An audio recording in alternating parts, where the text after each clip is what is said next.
That's where I'm making you and my. When all this is over. All right. How are you? Thank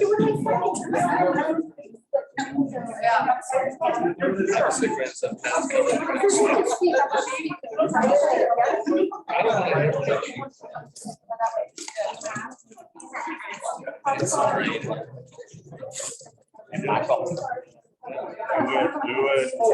Oh, Jim, good to see you. How's everything? How about you? Good. Raymond speaks highly of you. Raymond's been a friend for a long time. Yes, he has. And I mean, he has nothing but good things to say about you. Yeah, I like him.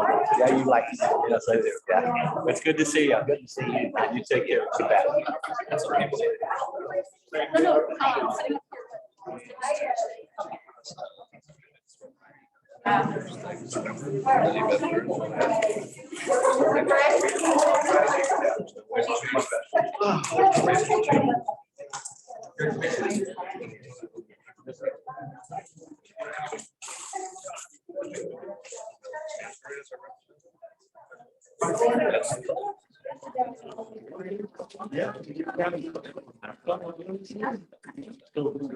Yeah. Yes, sir. And batteries.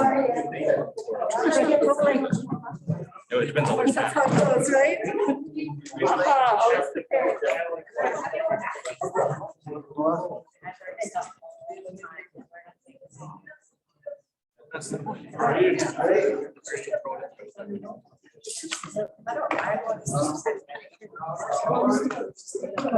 ¿En la caja? Acá sueltas en la...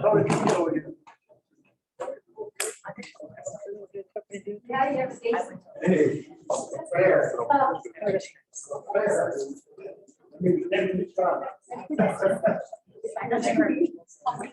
are you, Brian? Great. How are you doing?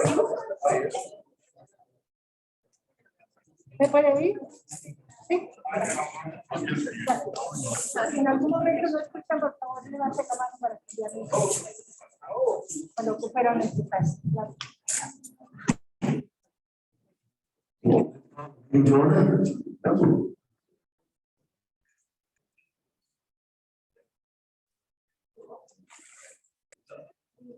Oh, yeah. Ya lo sé, These are much less sensitive.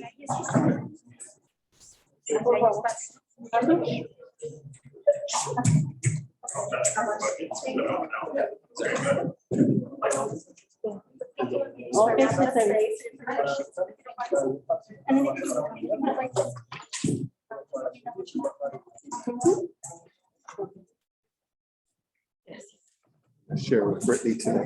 Okay, great. Thank you.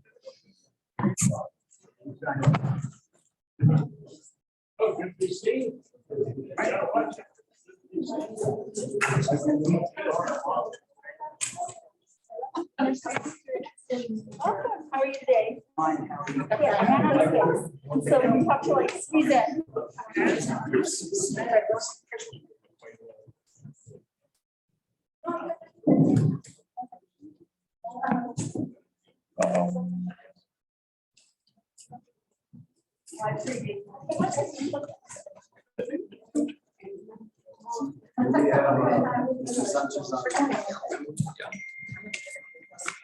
Don't worry about the contact. And if you think you want to see something, like you're wanting to lay on a special mass at the center of the house.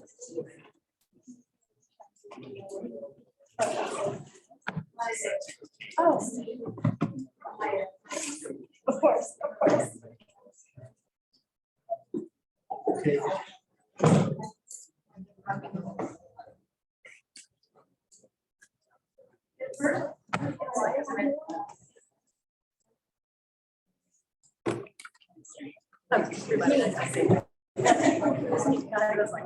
Can I have one of your sheets of paper? You can have as many as you I like. just need one to, as a coaster.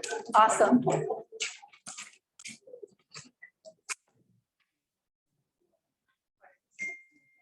Okay, let's get the meeting started. Roll call.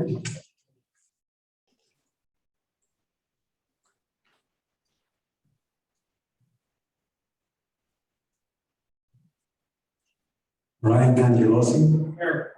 Lisa Curtis. Here. Christopher Salcedo. Here. Michael Sanchez. I'm here. Robert Radigan. Here. And Joaquin Sanchez.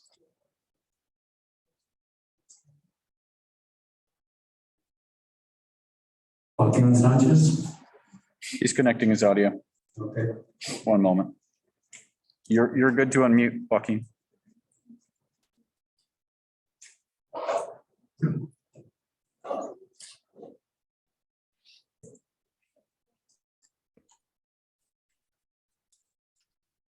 Joaquin Sanchez. Joaquin Sanchez. Fabiola, please turn to the Spanish channel.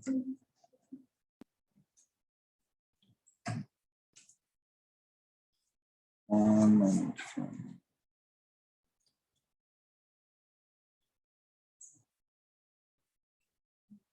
Okay.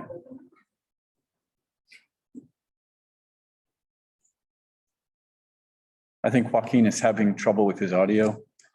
I'll ask him if he can indicate through Zoom.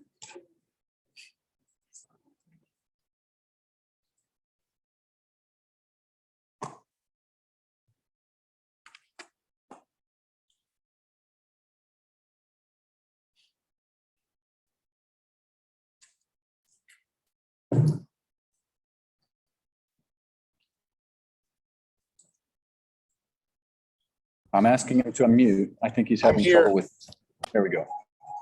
Okay, all members of the committee are present. Before we begin, I wanted to note that we were in executive session pursuant to the Open Meetings Act, having been published to the public with an agenda to discuss legal matters. And then we only discussed legal matters with attorneys under section 1015(1)(h)(7). And I asked that the minutes of this meeting reflect that we were in closed session pursuant to statute and regarding attorney-client privilege information.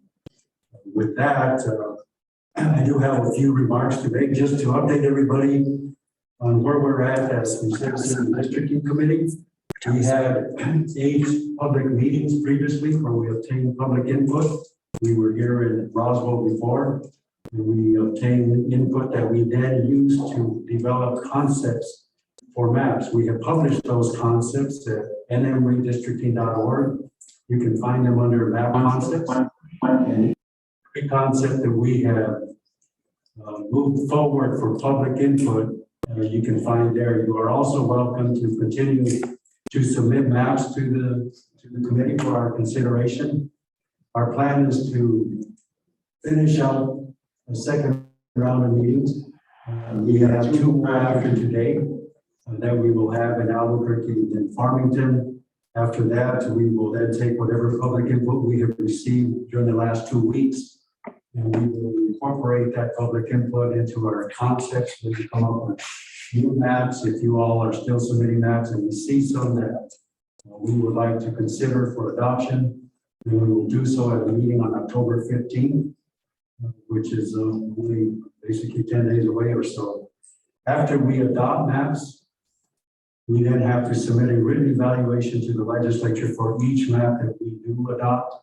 And we have to specify how it is that we comply with state law, how it is that we attempted to preserve communities of interest, how we avoided diluting the vote of minority populations that qualify under the VRA. And we will also provide the legislature with a partisan fairness measure. We have already contracted with a professor from the University of Georgia who will do that analysis for us. And so that analysis will also accompany the maps that we submit to the legislature. Our plan is to formally adopt the evaluations at a meeting on October 29th. And we will meet our deadline of getting the maps and the evaluations to the legislature by October 30th. It's been a good second round of meetings. We've had a lot of public input. Some people agree with our maps. Some people disagree with the maps. They have other ideas. But I would say what has been most rewarding to the committee is that the disagreement has been with respect. You know, we have seen people who disagree with one another still not personally attack any individuals, not personally attack groups of people or cultures, but instead they have articulated their opinion about how maps ought to be drawn for purposes of our recommendation to the legislature. And we ask that you all continue in that same vein, that we continue with the respectful meetings that we've enjoyed thus far. And with that, Ryan, would you please go over the congressional maps? Testing. Just push, Sunny, or Oh, it's actually.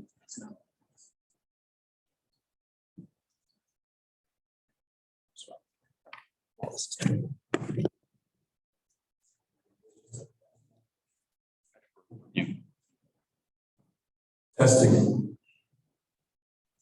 Okay, thank you, Mr. Chairman, members of the committee. I'm Brian Sanderoff, Brittany Haas for Research and Polling. As we were driving here today, I got to see Brittany's family's orchards to the Roswell. And she was actually from Alabama, so it's a pleasant treat to observe that on the way. Okay, so you as a committee have moved forward some congressional concepts. We go over these concepts briefly. When we travel throughout the state, we tend to focus on the region within the maps, of course, since most people here are concerned about their neck of the woods, so we'll do that as well. And as we all know, New Mexico has 3 congressional districts, and in the 2020 census, we did not gain or lose any seats, so we still have that same amount. Population shifted slightly. We had to, at a minimum, adjust the boundaries of those districts. However, you also see different concepts other than status quo. Basically, each district has about 706,000 people. If you take the population of the state and you divide it by 3, you get about that number. In fact, in these districts within the plans, population deviation, in other words, the variation in population between districts is 0.0%. In other words, they're almost identical in population.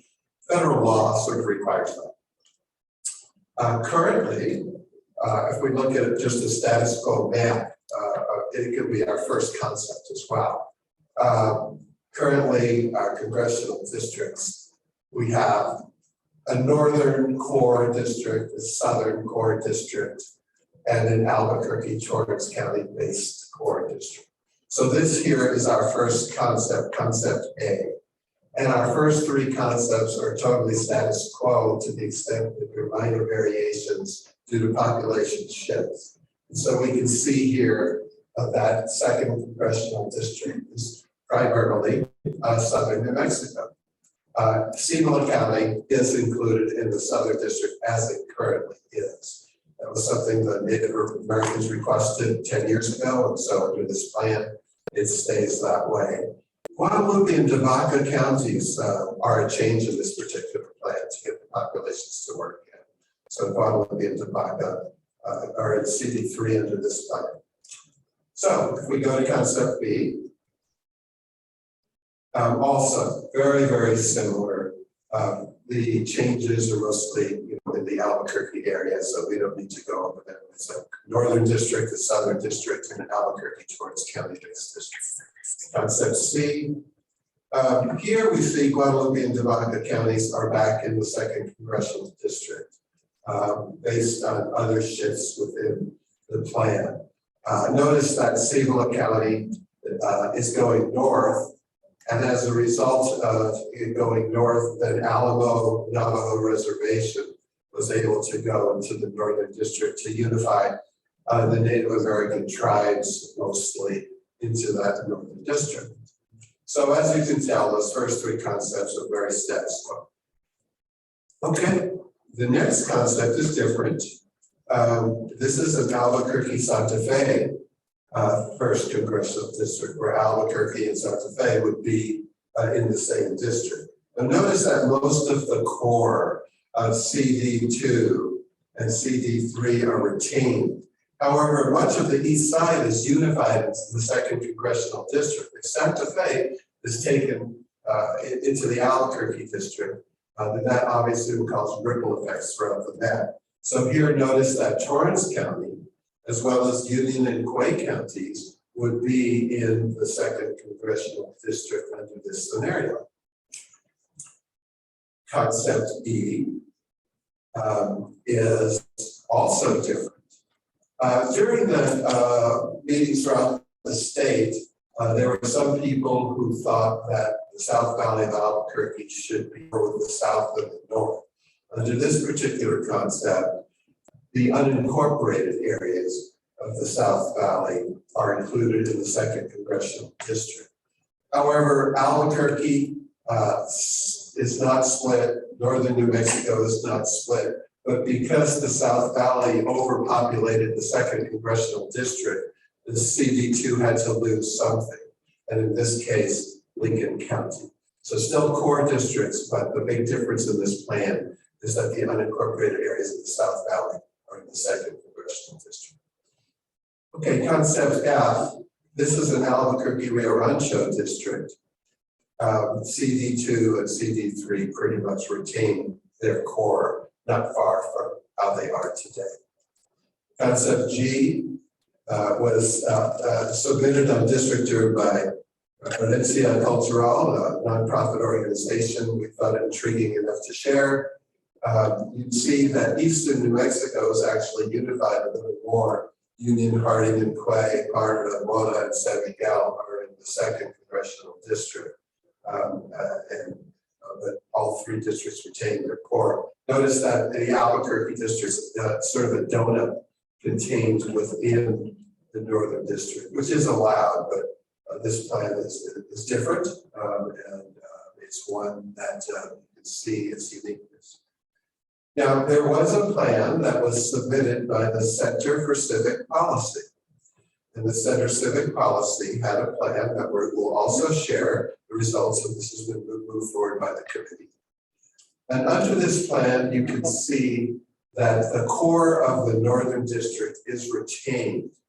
However, Rio Rancho, which is in the northern district, is split under this plan, which enabled it to go further down eastern New Mexico. And so this district, the northern district, goes down.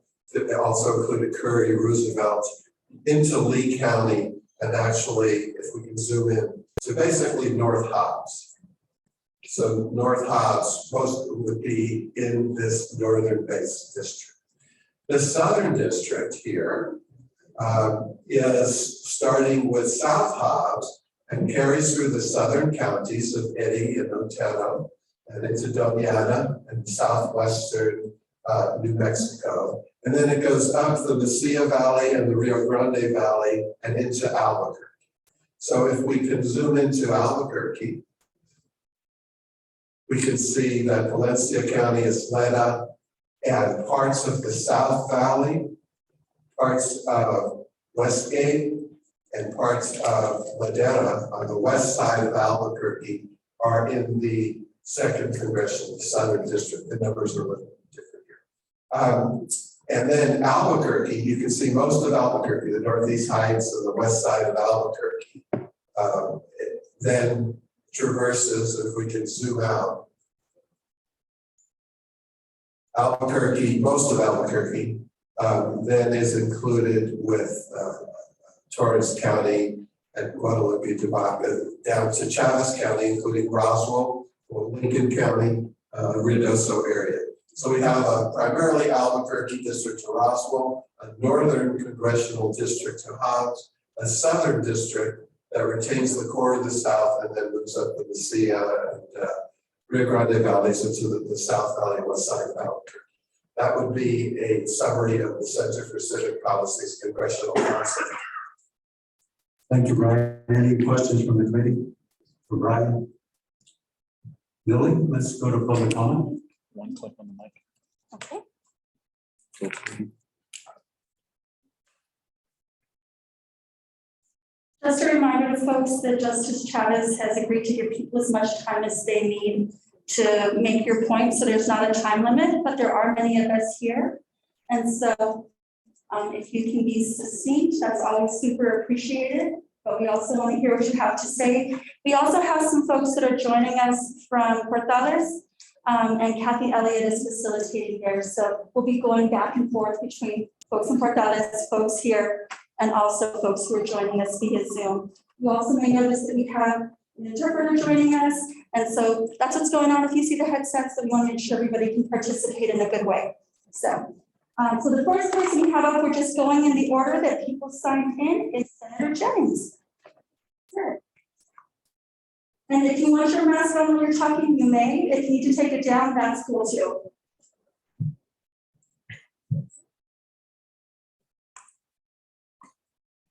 Having gone through this 3 or 4 times, I know it's a difficult process. One of the things I think is most important that you maintain areas of interest. And when I look at that and I look at plans that are out there that divide Chavis, Eddy, and Lee counties and the east side of New Mexico and over, there's some areas of we are extremely similar in that oil and gas is one of our largest industries, as is agriculture and farming. And I would say in that, after when you look at all that, look at the areas in the southern part of the state. Because the whole south half of New Mexico has a lot of agriculture in it. And if you look at things, you look at like this plan 30 by 30, literally decimates parts of Lincoln County that the president thing are pushing to get rid of farming and ranching in the forest areas.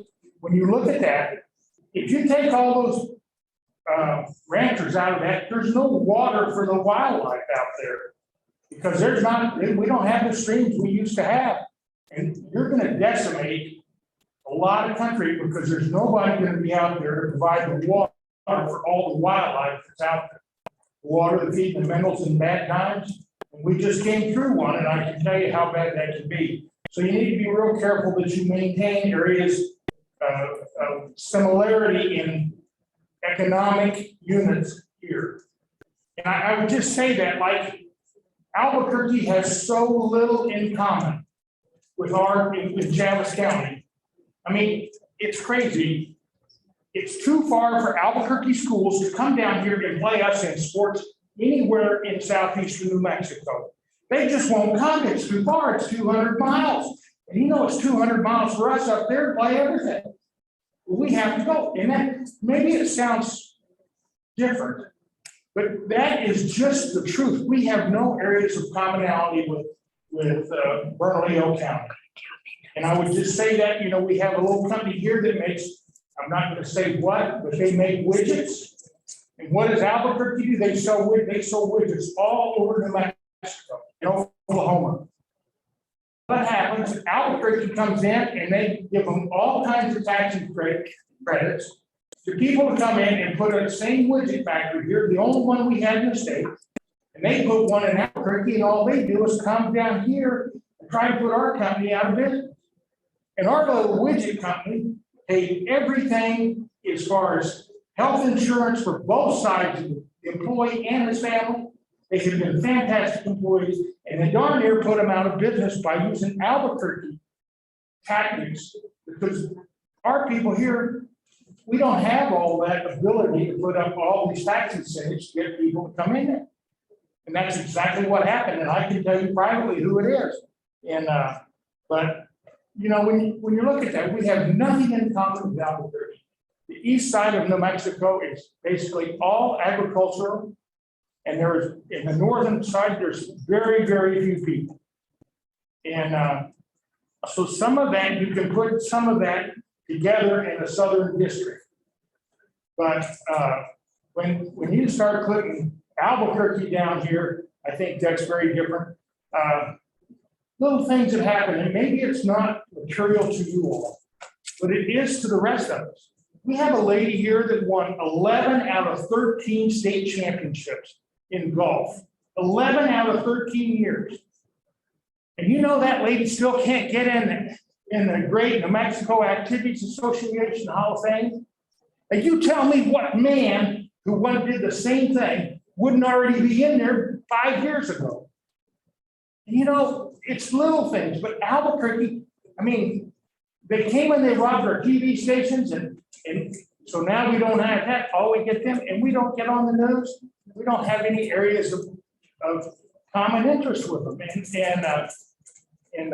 And so looking at that, I'd hope you look at our economic base, because most of the oil and gas is in Carlsbad or Eddy and Lee County. We have a little in Chavez. But you know, all that stuff, it's a huge area of interest, and a lot of economic area, and this is all goes to agriculture and oil and gas. And we need to look at those and protect those jobs that we have. And also, there's some of the plans I've seen a great deal of things that I really liked in a lot of the plans is that they put North Eddy and South Chavez, and they maintain those together in one unit. And I hope that it's a very significant piece of ethnic minorities that are there together. And they should be maintained wherever you can on your Senate maps and on the congressional districts. I would hope you would maintain a lot of us together that have agricultural bases. Oil and gas is big over here. Tourism is big. I mean, you have one museum down here in Roswell gets 500 visitors a day here. And you know, in all the museums we have in Roswell, we don't get 1 cent of state money. So go look. I mean, this museum, the other one, and the UFO museum, the Anderson Museum, we don't get any money from the state. And every other museum in this state is paid for with oil and gas money. Look at it. It's all there. And you know, when we don't get it. So you know, when you look at this stuff, look at these areas and don't deprive people of really fair representation of being able to go city or congressman and not have to go to Albuquerque to do it. So thank you.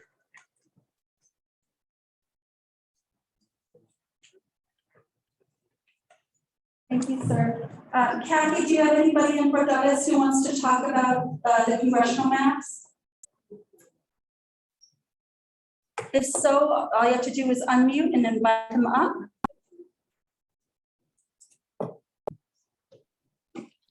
No, I don't at this time. Thank you. Thank you. All right, and next here we have Representative Greg Minor. Representative Minor.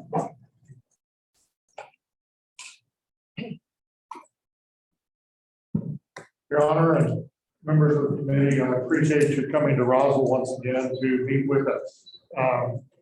Just 2 things really quick. Protect rural New Mexico. As the senator said, we have a lot in common with eastern New Mexico, southern New Mexico, and when we start seeing lines that go into the Albuquerque area, we become concerned. So we ask you, we implore you to try to protect the rural part of the state, the rural agricultural base of the state, which is largely southern and eastern New Mexico. That is a big divide we see in the Round Counties, rural, urban, and we know that the urban centers get their representation because they have the people, but we need efforts to protect the rural parts of the state. So on the maps that I saw, there's several that do that, bring together the communities of interest that Senator Jennings was talking about, that agricultural base. There's one map that obviously goes against that and really tries to divide and conquer part of the state, particularly down here in southeastern Mexico. We see ourselves as one in southern New Mexico. I'd like to keep it that way. Thank you. Thank you. Next up, we have Mr. Jerry Fanning, and then on deck we have Lorena Sanchez, Yolanda Rodriguez, and Veronica Osorio. So you're in the queue. Thanks, panel. Jerry Fanning, Public and Government Affairs Director for Ada County. If it's with your permission, I'm going to cover just shortly what the commission actually meant today in the regular session and decided on all three of these issues. So for consideration of time. The county commissioners met today, October the 5th, 2021, at the regular scheduled meeting. One of the items discussed at the meeting was the state districting maps. The county commission made the following recommendations to be provided to the Citizens Redistricting Committee. New Mexico Senate districts, Eddy County Commission encourages and supports having multiple state senators represent Eddy County, which means 3 or more. Eddy County would desire that one of those senators be a resident of Eddy County. The New Mexico House of Representatives districts, Eddy County Commission recommends that there be no change to the current representative districts. If modification is required to balance the precinct populations, the commission recommends that the modifications be as minimal and nominal as possible without affecting the current incumbents. As far as the U.S. congressional districts, Eddy County Commission recommends concept G, as in George, that the CRC has developed, which aligns with the majority of rural New Mexico citizens in District 2 congressional district. Thank you.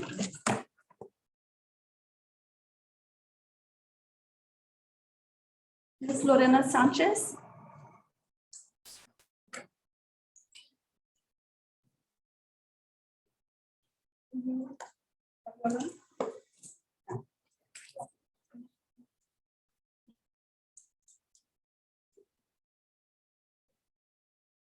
Okay. Let her, that would be great. Okay.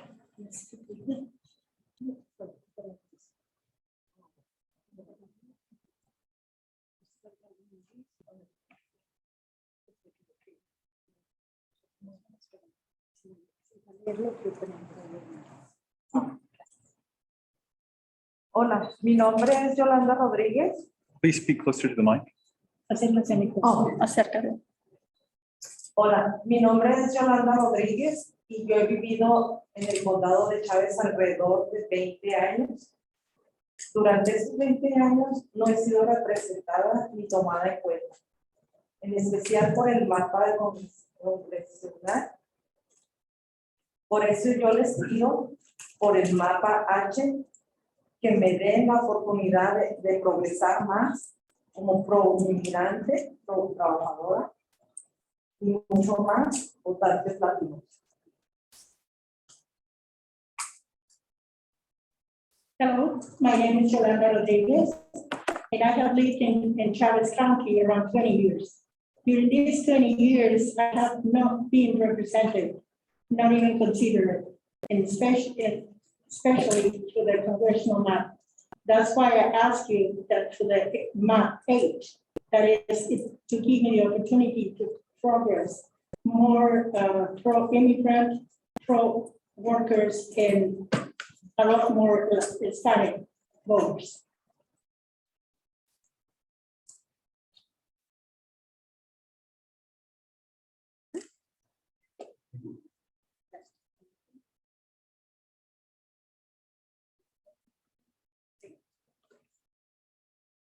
Hola, mi nombre es Lorena Sánchez. Tengo unos 20 años viviendo aquí con mi mamá y nosotros estamos apoyando el mapa H. Hello, my name is Lorena Sanchez, and I also lived here for about 20 years with my mother, and I'm also here to support map H. Thank you. Como el mapa congresional, nos sentimos muy mal representados y queremos un cambio y una oportunidad de poder darle una voz a toda la gente de color. And we think the congressional map doesn't give us representation, and we like to be all the people of color being represented by the map. By the map page. Esto sería todo. Muchas gracias por escucharnos y estar aquí de nuevo. And that will be all. Thank you very much for giving us the opportunity to be back here.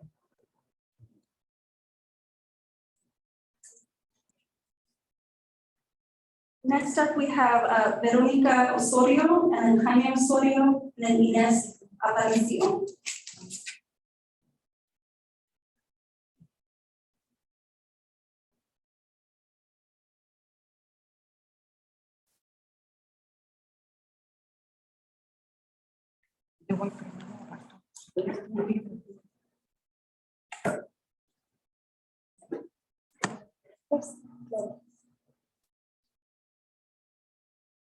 Buenas tardes a todos. Mi nombre es Verónica Osorio Aparicio. He vivido en el condado en Hobbs por aproximadamente 7 años y apoyo el mapa H, el mapa de la gente. ¿Por qué lo apoyo? Porque deseamos ser representados por líderes que se identifiquen con nuestros intereses y necesidades. Y les pido que por favor apoyen el mapa H a la legislación. Good afternoon. My name is Veronica Osorio Aparicio. I've lived in Hobbs, New Mexico for a long time. I support map H, the map of the people. Why do I support it? Because we wish to be represented for leaders that support and identify with our interests and benefit to the Hispanic population. I ask you to support map H on the legislation. Thank you.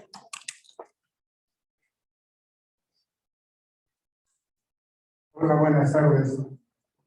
Yo soy Jaime Osorio Alvarado y quiero hablar del mapa número 8, que es el que beneficia y protege al trabajador.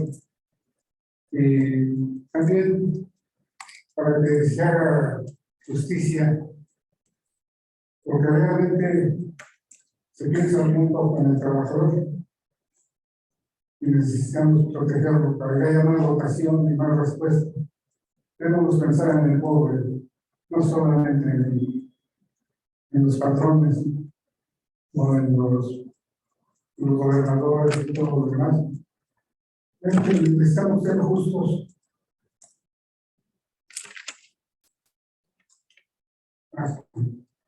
Empezamos nuevamente. No, déjeme. One second. Good afternoon. My name is Jaime Osorio. Jaime Osorio Alvarado. And I'd like to speak on behalf of the map H, the map of the people, because this seems to benefit us most, the workers, because it's time to think more about the workers, the poor instead of the employers.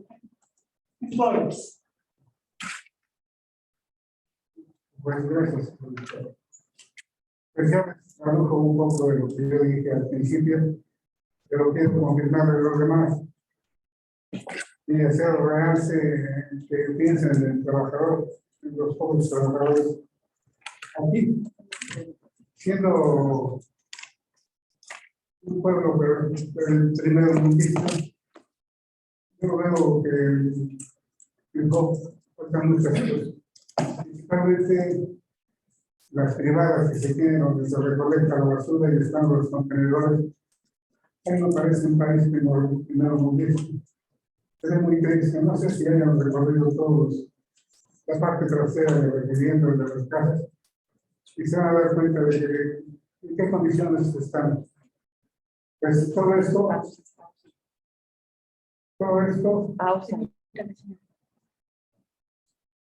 And I'd like you to please to think about the good workers. And I don't know if you have visited part of the homes in Hobbs, in the place where they pick up the trash and the recycle. It's a very bad situation. Gracias por escucharme, es todo lo que les puedo decir. Y gracias, buenas tardes. And thank you, so I have to say, good afternoon. Buenas tardes a todos. Yo me llamo Inés Aparicio Santos y vengo de Hobbs. Y me gustaría, mi sueño es que tengamos mejores representantes y que no se olviden de la comunidad que estamos. Apoyo el mapache, y eso es todo, gracias. Y me desapareció. Good afternoon, my name is Inés Aparicio, and I live in Hobbs. And I'm here to ask you to please think about the people. I'm here to support age, and I hope you can help us to improve our lives in Hobbs. Thank you.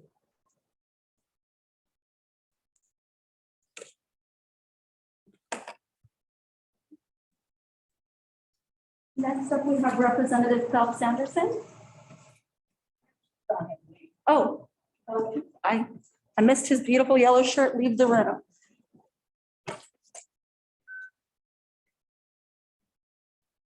Next, we have Larissa Cero, and then Maria Romano, and then Rosa Alonso.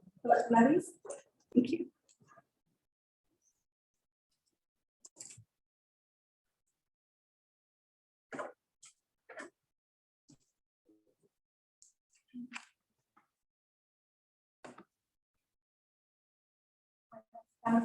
Mi nombre es Larissa Cero. Lo que ya nos conoce y vengo de Jalisco, Nuevo México, tengo viviendo 17 años. Yo vengo a apoyar el mapa H, porque queremos más representación y nos tomen más en cuenta a toda la comunidad por igual. Esto traerá un gran cambio a toda la comunidad trabajadora e inmigrante. Porque merecemos un cambio. Por 25 años no han cambiado nada y nuestra comunidad merece ser escuchada y ser bien representada, como debe de ser, pro inmigrante y pro trabajador. Yo les pido que apoyen el mapa H, el mapa de la gente. Gracias. ¿Está escrito? Sí, está escrito.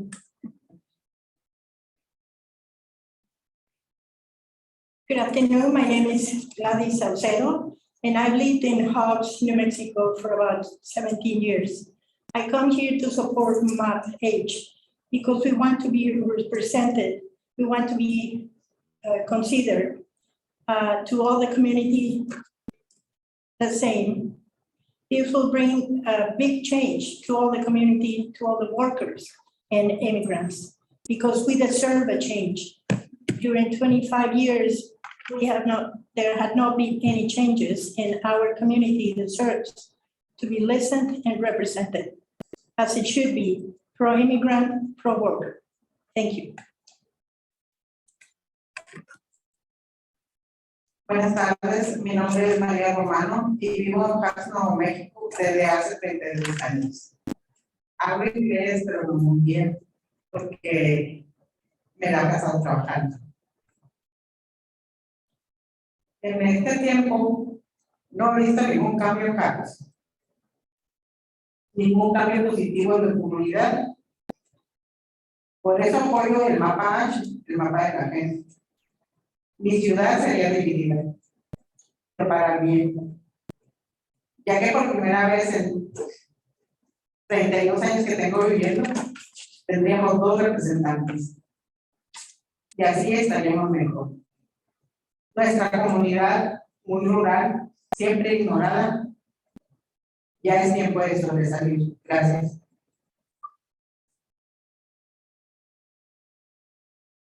Good afternoon, my name is Maria Romano, and I lived in Hobbs, New Mexico for about 32 years.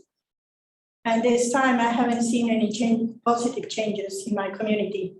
That's why I support MAP H, the map of the people. My city will be divided, but for the good, because for the first time we would have 2 representatives who would be better.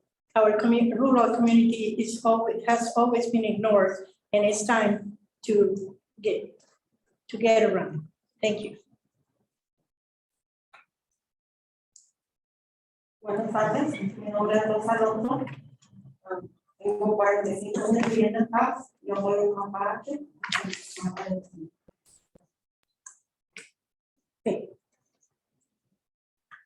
Good afternoon, my name is Rosa Alonso, and I've been living in Hobbs for about 45 years, and I'm here to support H. Thank you so much. Thank you.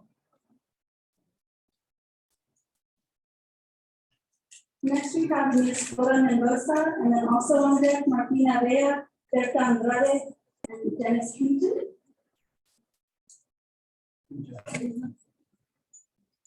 Kim, Oh, sorry. Can't read.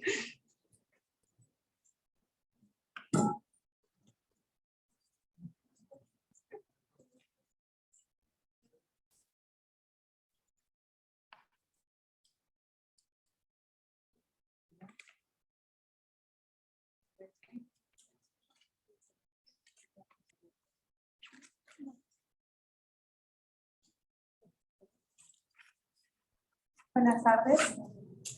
Buenas tardes. Yo soy Martina Peña de You speak closer to the mic. y vengo en apoyo del mapa H, porque el mapa H es de la gente y para nosotros. Gracias.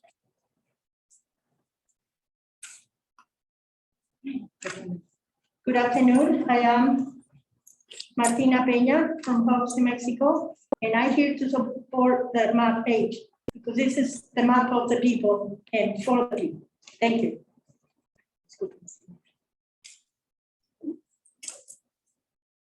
Mi nombre es Berta Andrade, vengo representando mi ciudad Capno, México, y apoyando el mapa H para la gente, de la gente y para la gente. Quiero que nos tomen en cuenta porque tengo 29 años ahí y no he visto gran cosa de cambio. Inclusive no nos consideraron en cuenta porque me tocaba la segunda vacuna y no me la he podido poner porque no hay vacunas porque dicen que es un pueblo muy chico. Gracias. Good afternoon. I am Berta Andrade, and I live in Hobbs, and I'm here to support map H, the map of the people, the map for the people. I'm here to ask you that we should be considered because I have not seen any changes in 29 years.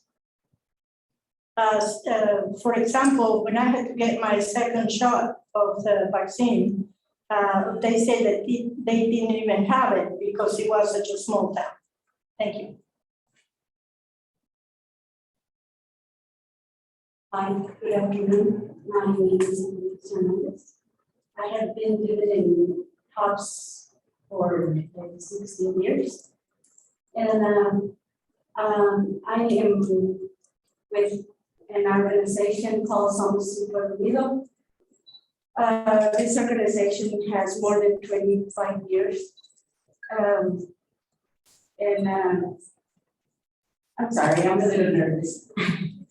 And we have our organization, we have in 8 counties.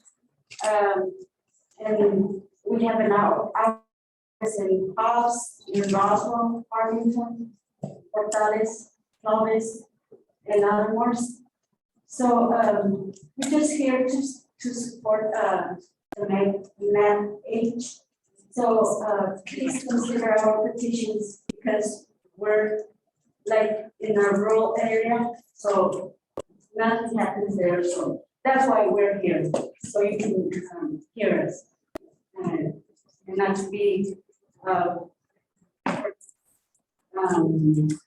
Nobody knows that we're there, even if we travel to another state and they ask us, where are you coming from? It doesn't New Mexico. Where is that? Mexico? No, New Mexico. We live in Mexico. And they don't even know that where it exists. So that's why we're here. Thank you. Thank you, ma'am. Thank you. I'm Dennis Kent. I happen to be the mayor of Roswell, New Mexico. I want to say welcome to Roswell. Welcome to the Roswell Museum and Art Center, city-owned facility. I hope you get an opportunity during the break to enjoy this unique museum. I'm not here to advocate for any particular map. I'm here to advocate for what is the core principle that is to drive your decision. That is to maintain the integrity and actually referring to For example, I've seen maps that separate Roswell from Port Tallis. Yet these communities are linked by one of the very few four-lane highways that exist throughout this state. In fact, the campus that you were originally going to be at is called the Eastern New Mexico University at Roswell. The main campus, as you're all aware, is in Port Tallis.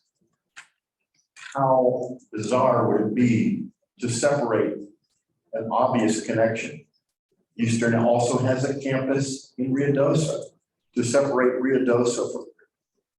Finally, the point I will urge you to do, and I'm not sure it's been done, is to look at geographical and road map. How does one get from Roswell to Silver City? Yet historically, Silver City and Roswell have been in the same congressional district. How do you get there? And yet Roswell and Raton are not. But it's much simpler, easier, and quicker. The eastern side, the high plains of eastern New Mexico, are culturally and transportation-wise much more in common. Now, I know the ultimate decision is the commonality in the volume, or excuse me, in the number of people. And I recognize that. But to maintain as much as possible the north-south nature of New Mexico. If you look at it, the mountain ranges divide us. Which direction do those mountain ranges run? North-south. To cross from here to Las Cruces, how does one get there? Highway 82, across. 70, through Lincoln, through Ruidoso. That is it. That is all. Those roads have been known to be closed. Furthermore, the White Sands Missile Range, a man-made barrier, separates us from the western part of the state. I don't envy your job. I was on the receiving end of a redistricting effort 10 years ago. That's why I'm a mayor, not a state representative. In many ways, it's an improvement because now I get a paycheck. But in any case, the ultimate point being here is that let the geography drive the map. Look at where the roads are, look at where the mountains are, look at where the interconnections naturally occur.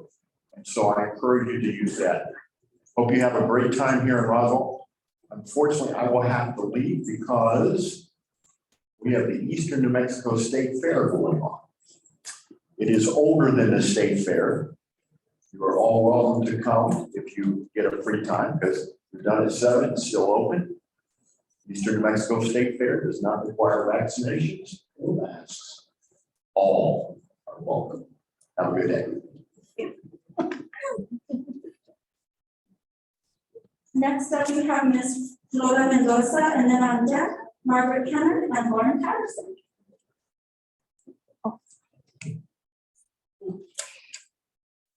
Hola, mi nombre es Flora Mendoza, soy miembro de Somos Acción. Yo tengo más de 30 años viviendo en el condado de Chávez. Mi comunidad siempre está creciendo más y más con gente de color como yo. Pero al contrario de la gente que me representa, no se mira como yo, y no tienen los mejores intereses y necesidades que nosotros y muchos en mi comunidad. Yo crié a mis hijos aquí y jamás les puse mucha atención por estar trabajando. A nada, pero ahora quiero un cambio por mis nietos y que ellos puedan tener más opciones y una mejor representación.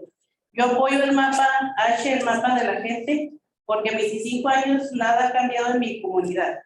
Porque merecemos mejor representación, necesitamos que nuestra comunidad decida quiénes ellos quieran. Necesitamos que tomen en cuenta a nuestros trabajadores esenciales. Gracias.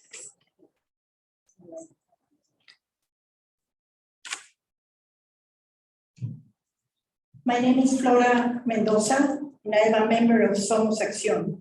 I have more than 30 years living in the Chavez County. my community is growing even more with people of color like I am. But on the contrary, the people that represent us does not look like I do. They don't have the best interest in needs that we do, and many in our community have.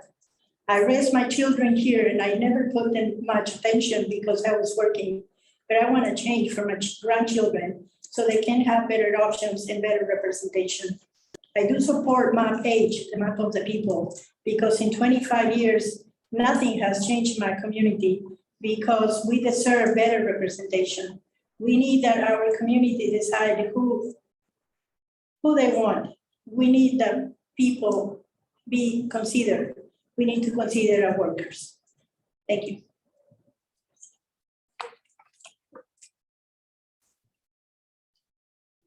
Okay, thank you. Good afternoon, Your Honor and members. My name is Margaret Kinner. I've been a resident of Chavez County for 39 years. And I appreciate you coming to Roswell to hear from us. I would like to say I am a second generation American. My family comes from Chihuahua, Mexico. And anyway, I just wanted to let you know, I am also a worker. I am also involved in politics. I am a city councilor for Ward 2 here in Roswell. And I just wanted to say that some of those maps, former Senator Jennings, I agree with him today, that dividing those maps up as drastically as some of them are really disenfranchises our communities down here in Southeast New Mexico.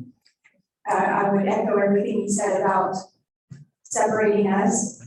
I would like to further state that somebody from Albuquerque probably wouldn't recognize some of the issues that we have in Southeast New Mexico. So I would encourage you to not change our map drastically, where we would be separated from other communities in Southeast New Mexico, and where we would be represented by somebody who may not know Southeast New Mexico. So that's what I have to say. Thank you very much.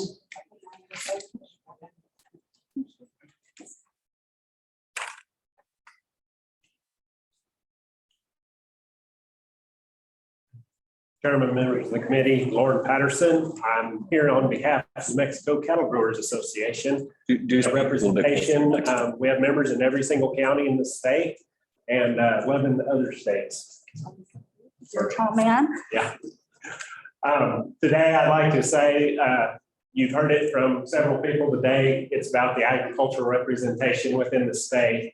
Whether you're talking about Northern Congressional District or the Southern Congressional District, anytime you put segments of the Albuquerque Metro and Santa Fe Metro area in those districts, you lose agricultural representation. And it's across the state.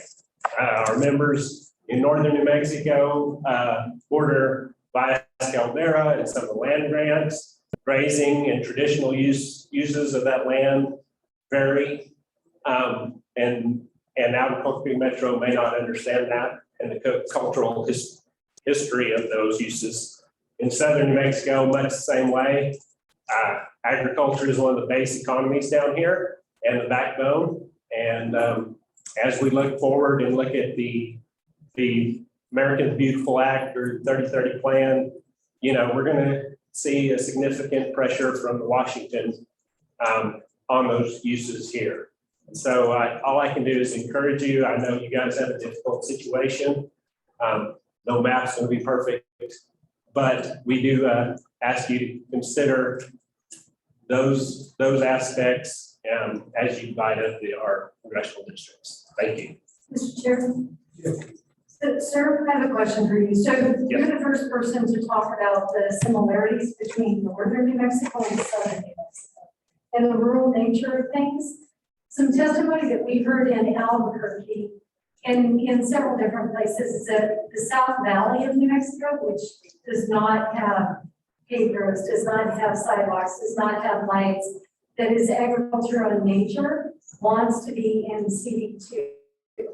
Because I feel that they're more closely related to the rural nature of southern New Mexico than they are the urban environment in Albuquerque. And since you said your organization is all over the state, and you talked about Northern New Mexico, what are your thoughts about that? So I'm concerned with that because all you have to do is look at the value of the property. Agriculture cannot pay for the value of that property. That property is more valuable being divided up and subdivided. And unfortunately, that's happening all over the state. But if you look at it, if you don't want to make drastic changes, which seems to be some of the thoughts with the first few maps that were presented, then you have to really consider that. Can agriculture actually pay for that property down in the future?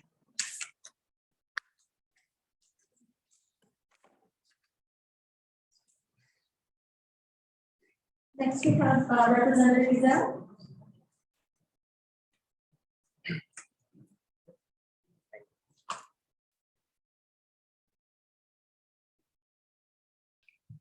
Good afternoon, Your Honor, and members of the committee. Thank you for taking time out of your busy lives to get out throughout our state so that the voices can be heard from the people that it affects the most on this free district.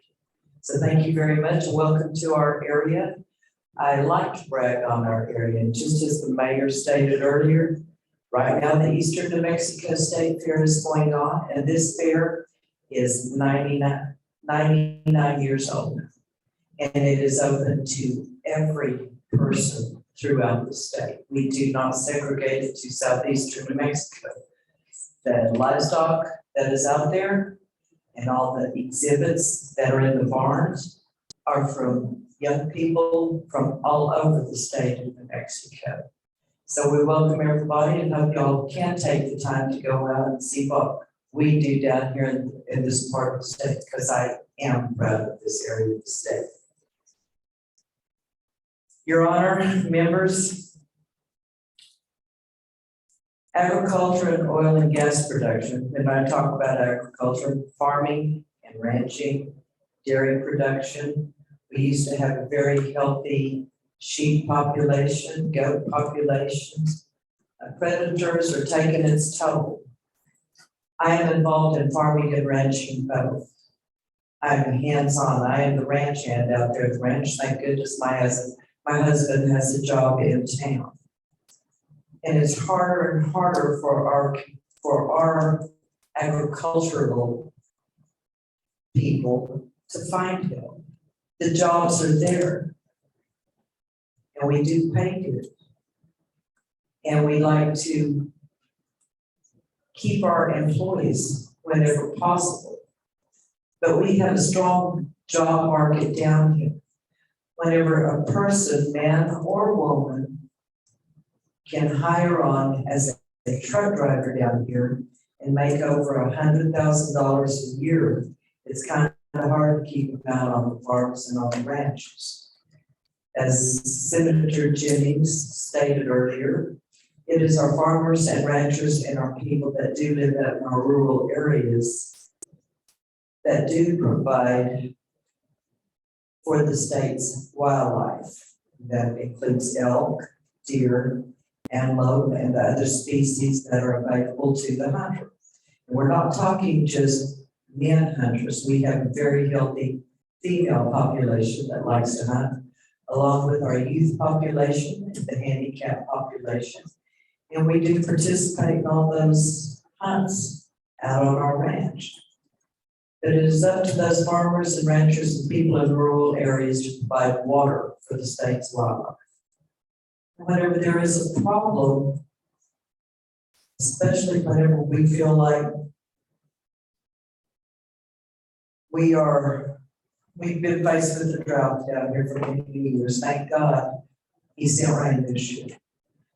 So our wildlife population is growing by leaps and bounds, and I'm talking, when I say leaps and bounds, rapid population comes to mind. Our antelope does are dropping twins along with our deer population. Those does are dropping twins as well.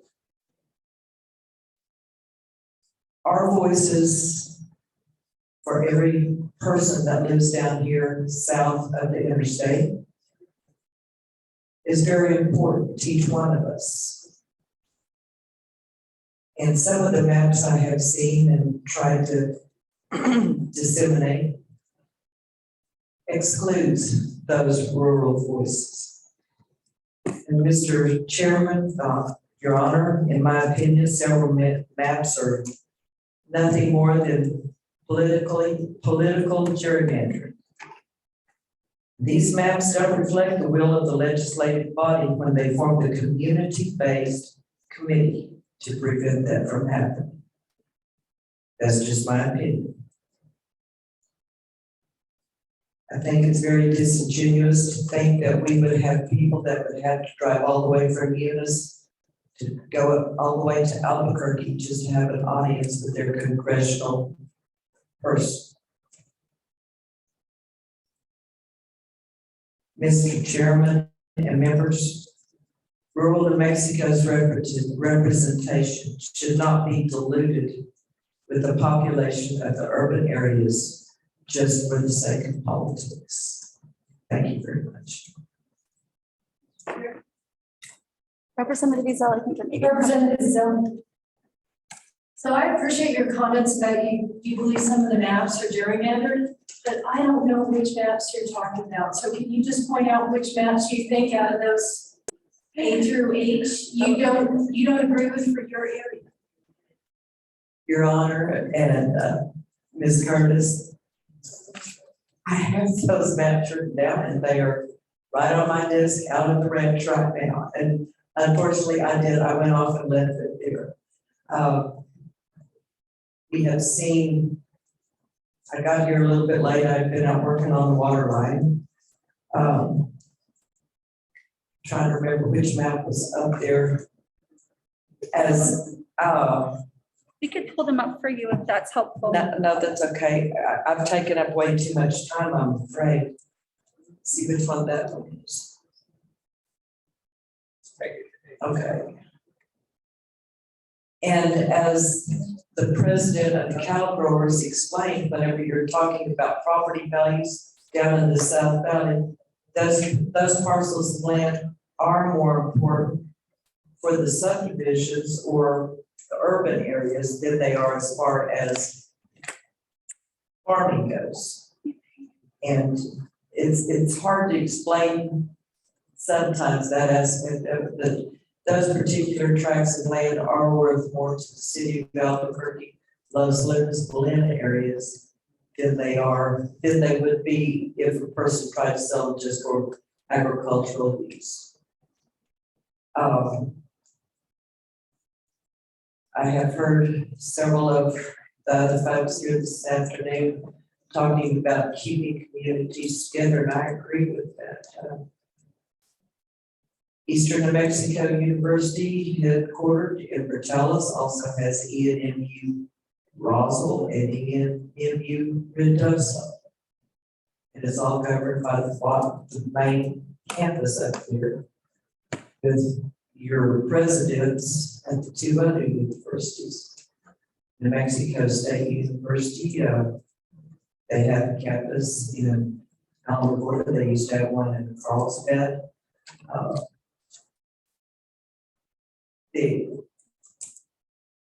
Our wide open areas that we have out here are not reflective of going on out into the Albuquerque areas.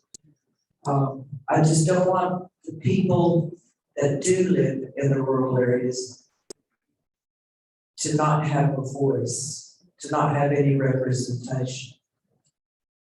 I wish I had picked everything up. I was trying to get dogs out of the house and everything else. I wish I had picked up that piece of paper that had those maps on it. But I'm appreciative of the fact that we are taking the time for y'all to reflect on the comments that have been made here. Mr. Sandoval for being down here to go over the different suggestions that have been brought up to be able to bring them up on the screen. But we also have to look at what does fuel the state's economy and what it does have in relationship to the community, and I like to use that word a lot, the community, if we are being thrown into the south area of Albuquerque. How that works, it doesn't make sense to me that we understand what drives our economy. Sometimes people up north don't like to admit that that is what does fuel the state's budget, which is oil and gas and agriculture. That's 1 and 2. So thank you for bringing up that issue. Like I said, I apologize for not bringing that list with me. Thank you, Representative. Thank you. Next up, we have Ms. Kim Conley, and then on deck is Carol Parrish. Thank you, ma'am. Please speak close to the mic. Good afternoon, Your Honor and members. Thank you for being here today. I appreciate your time. My name is Kimberly Conley, and I am a business owner of 29 years in Chaves County and a member of Chaves County, I mean, a citizen here for 45 years. So basically most of my life. I do not want to be represented by someone from Albuquerque because we are so very different here in Chaves County and in southeastern New Mexico. I disagree with this proposed change as a business owner and a citizen here. The people of the 2nd Congressional District have chosen our current representative in a free and fair election. All people in our district are represented in good order. Over 75% of Lee County voted for our current representative, while map H would cut Lee County in half, segregating this county. Rather than gerrymandering over our congressional districts, our map should remain as they are, representing all constituents with shared values and same thinking. Thank you very much. I appreciate your time.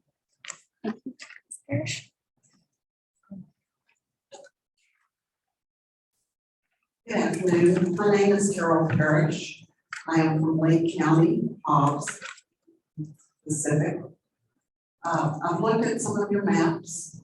I must agree with Ms. Conley. I don't understand why we need to change what we have. If the population is very similar, why do we need to change it? Other than, as I look at it, as Congresswoman Yvette Harrell won her race, Representative Ryan Egoff immediately came out and opposed that win and said that it would never be that way again, basically. So I look at it as political. That's what he's wanting to change. That's why these maps are drawn the way they are. That it would disenfranchise a lot of my voters in Hobbs, in Roswell, in some of the other counties. I've lived in Hobbs for over 35 years. Yep, Sharon. My in-laws ain't the Hobbs in 1942. We've seen a lot of changes during that time. Sure. I feel for these people who have come to me and said they feel that they have not had representation. I would offer to help them find that representation within what's there now. I'd be open to helping them and anyone else in our county that have our representatives, our senators, whoever they might need to sit down and talk to. I would find them a place to do this. I just cannot see how we can change what's already working mainly for the whole state, not just Lee County and the 2nd CV2, but our whole state. And I just think maps A, B, and C, I believe it was, were very good. I saw very little change, and I think it needs to be kept that way. Thank you.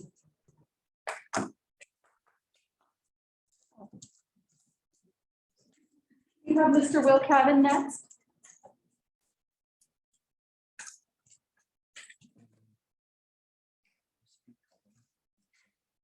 Your Honor and members, I really appreciate the hard work that you guys have been doing over the last month and a half. I'm assuming that's the case.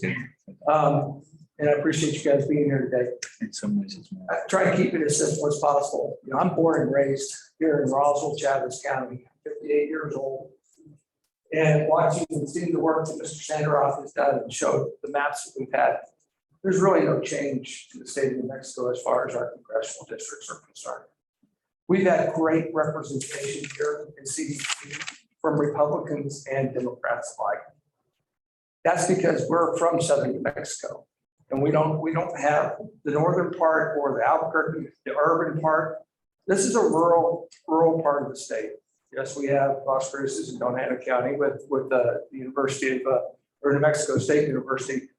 But our representatives, former Senator Jennings, Representative Gazelle, Representative Nyla, I know Representative Townsend has left, but the fact of the matter is that this is the southern part of the state of New Mexico. And to try and bring down and map H and cut Hobbs in half and to I'm not going to use the words, okay, because I don't like it, but it's political and it shouldn't be political. It should be about the population. Population really hasn't changed here in the state of New Mexico. So we really shouldn't be messing with the congressional districts, in my opinion.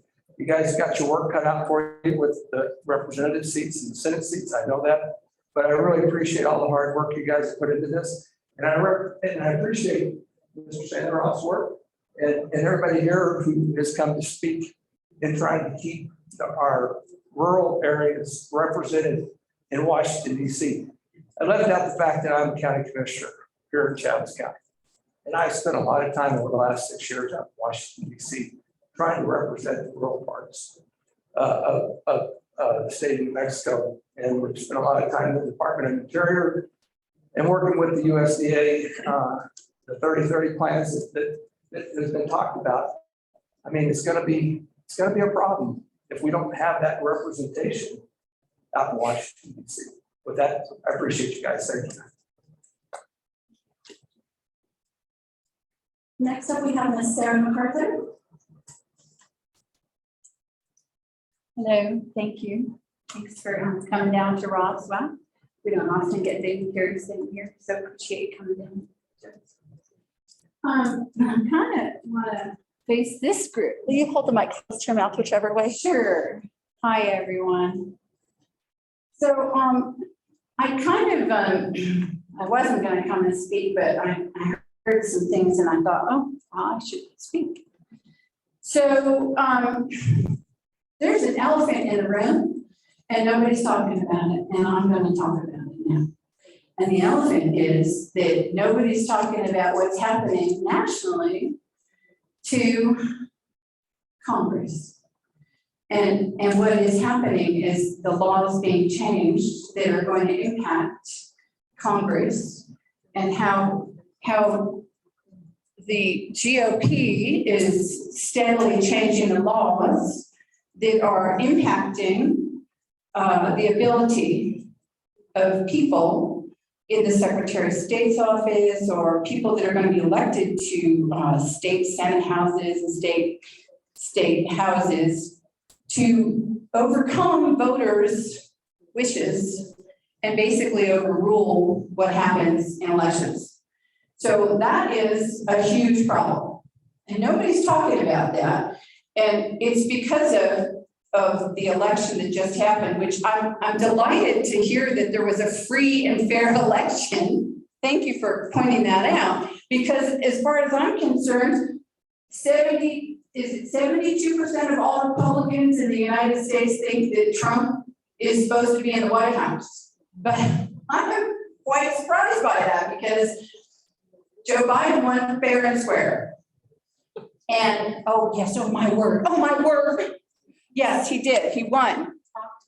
Yeah, he won. And so what happened is that the big law is still out there. And so when people, you know what, I was respectful and didn't speak.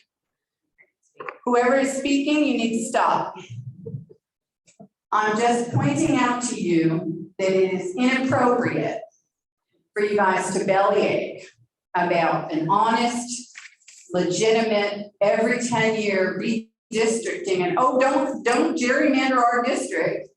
They're not gerrymandering anything. They're presenting 10 different maps, and they're gonna go with what's best. I don't think they're gonna go and do something crazy, but let's face reality. There's all kinds of crazy going on, and we need to prepare for that. And I'm sorry, but I think the GOP is doing crazy all over everywhere else. And we need to pay attention to that. And I, for one, don't want to see a minority party control our Congress just by the fact that they cheated. So if you don't want to address that, and you want to think that there was an unfair election, but it was fair for Harold, but it wasn't fair for Trump, please explain to me how that worked out. You know, because that is not how it worked. So I'm fine with whatever you do. I would like it to be conscientious, thoughtful, considerate. I want you to consider all the things that each of these people talked about here. I do think that, you know, the interests of each particular area are important. So we don't have really that much to do with Albuquerque. The interests here are different, but at the same time, our representation has been very hateful towards the governor. And I'm sorry, but a public health order is actually a law. And the governor has asked you to do and follow a public health order, and you've bellyached the whole time. You've called her Governor Wuhan, which is extremely disrespectful. And you have just bellyached the whole time. And it's a law. So if you want to correct your comment. Thank you for your I'm comments. just telling you. So I just want to invite that elephant into the room and tell you, I want you to do your very best to try and be fair. Thank you. That is our job.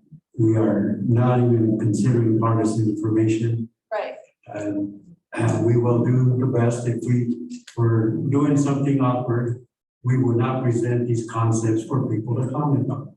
We're receiving your comments. That's what we're doing. And we'll weigh it and we will make our best judgment consistent with the law. Have another member of the community. It's Mr. Travis Glenn.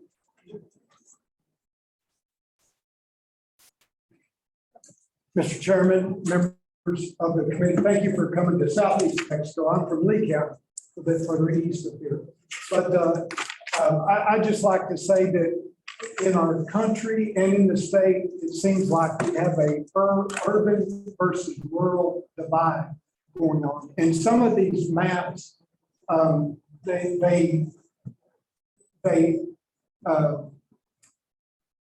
they don't help in that. They will make that divide worse, I believe. As you heard a lot of people say, that we have different values, we have different economic interests, we're just different in southern New Mexico than Albuquerque is or than northern New Mexico is. And if we dilute the people that represent us, meaning if we have somebody from Albuquerque representing southern New Mexico won't be happy and Albuquerque won't be happy with some of the things that they do. And so I encourage you to keep those interests in mind and try to bring our state specifically, that's what y'all are charged with, is our state. But try to do what you can to divide these districts up to the benefit of all of New Mexico. Thank you.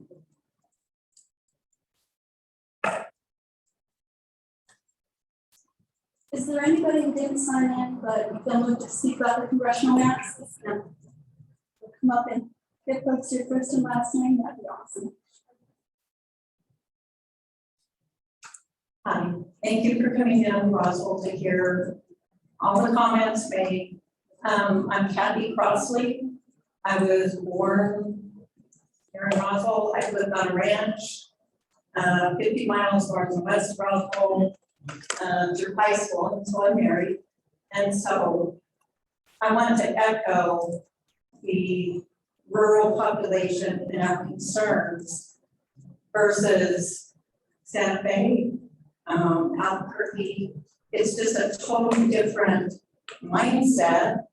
And we don't understand a lot of their problems, and I don't feel like they understand ours. So please keep the districts. Well, basically, I'd like CDC to stay the same. Thank you. Anyone else? Yes, sir. Thank you, sir. Hey, thank you for coming and listening. My name is Robert DeSenso. Newly retired and moved here to Roswell. Never had time to get involved in politics before, but retiree. But I want to say one thing as far as I hope you are not under any pressure to change things. Because what I'm hearing is if they're going to run a metropolitan area population in with this rural area, it is not going to be representative of the people living here.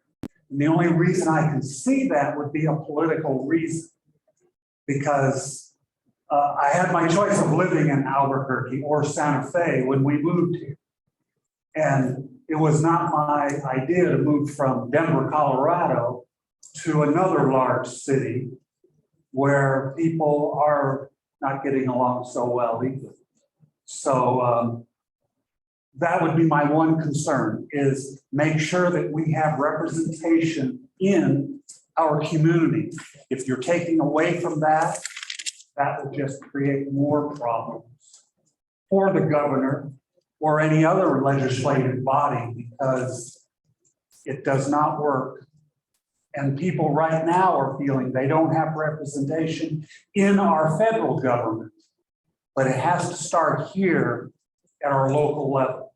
So thank you very much for listening and taking the time to listen to just one little individual that doesn't have any political experience at all. Okay? Thank you very much. Thank you, Mr. Senso. Sunny, do we have anybody who's on Zoom? One moment. Nope. We don't. Kathy, anybody in Portales who would like to speak about the congressional maps? No, ma'am. Thank you, ma'am. I think that's it, sir. Brian, how about the state senate?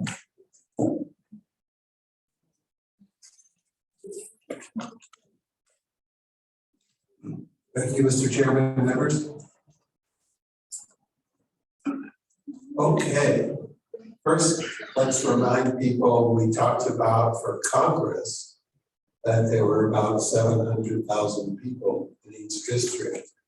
For the state Senate, we take the same population of the state and divide it by 42.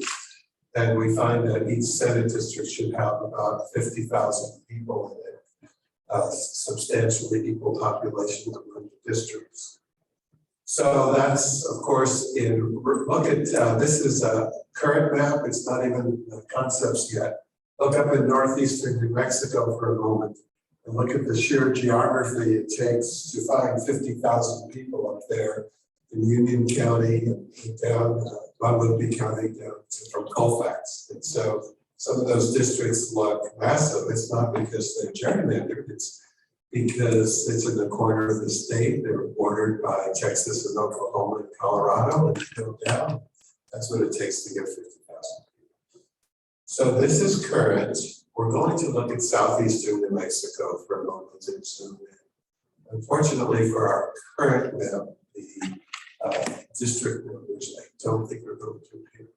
They'll appear for the concepts. And so I orchestrated this with Brittany. I know districts by their numbers, colorblind as well. So in order to be clear with you, first let me say this. Under the current maps that you're looking at, if we first start with the Brown district in the corner, that's Hobbs, half of Hobbs going to Carlsbad. So that district goes from Hobbs to Eunice and Jowl and Carlsbad. This is current. Now we go to North Hobbs, and it also traverses to Carlsbad. And it's particularly hard for me to say that. It doesn't even look right, but it does. District 33. Yes. District 33 is another district that starts in Roswell and goes to Alamogordo. District 34, Carlsbad to Alamogordo. District 32, Roswell to Mescalero. And so what happened 10 years ago is the area really didn't have sufficient population for each county to have its own Senate district. So those districts were stretching out throughout southeastern New Mexico. Many people have asked us, well, with all the new population in Eddy and Lee County, will that area get a new senator? The answer really is not that a new district will emerge, but that now it is possible to draw the lines in such a way that Lee County can have a senator, Eddy County can have a senator, Otero County can have a senator, and there's less sprawl occurring under some maps. So that's one general comment. Also, we need to recognize that in 1981, a federal 3-judge panel, not once, but twice rejected New Mexico's maps, because they thought there was not enough minority representation, particularly in southern region.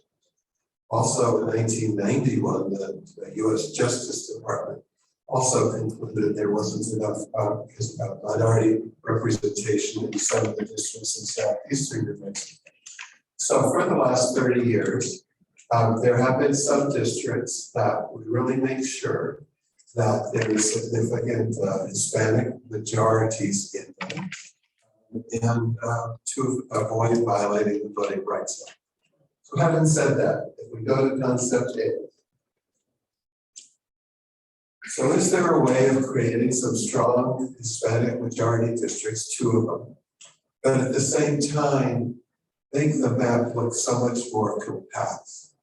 So let's look at District 32, which is Senator Jennings' own district. It used to go out to Mescalero.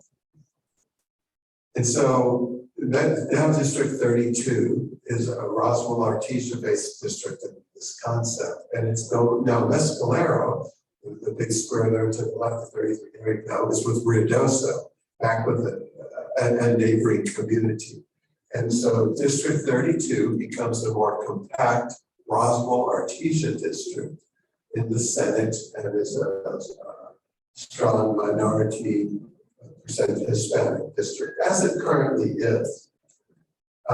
Senate District 41 becomes a majority Hispanic district, but actually unifies Hobbs in one district, rather than it going to Carlsbad.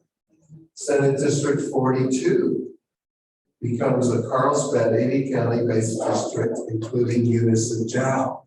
So under the old map, Carlsbad was split 3 ways, and we heard significant testimony the CRC did about the people in Carlsbad having their 3 Senate districts going to Alamogordo, going to Hobbs again.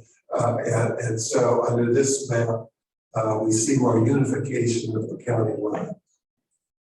Senate District 34, which used to go to Carlsbad as well.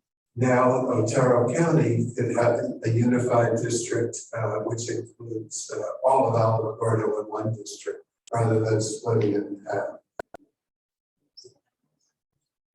And District 33, this would be a Roswell-based district in Lincoln County, but Mescalero would be part of it. And so this district used to go into Alamogordo. And so what we're seeing is a consolidation of the districts, maintaining minority voting strength, and making them much smaller because there's now enough population for each region to have its own.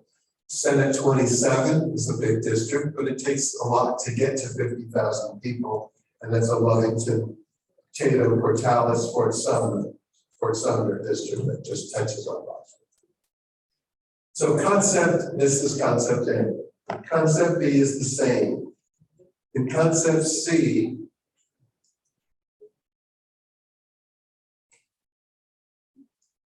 if we focus in again on southeastern New Mexico, one of the differences is we wanted to see what would happen in this case if the Lee County minority district started at the bottom, and so it's Eunice Jow and going into the south part of Hobbs.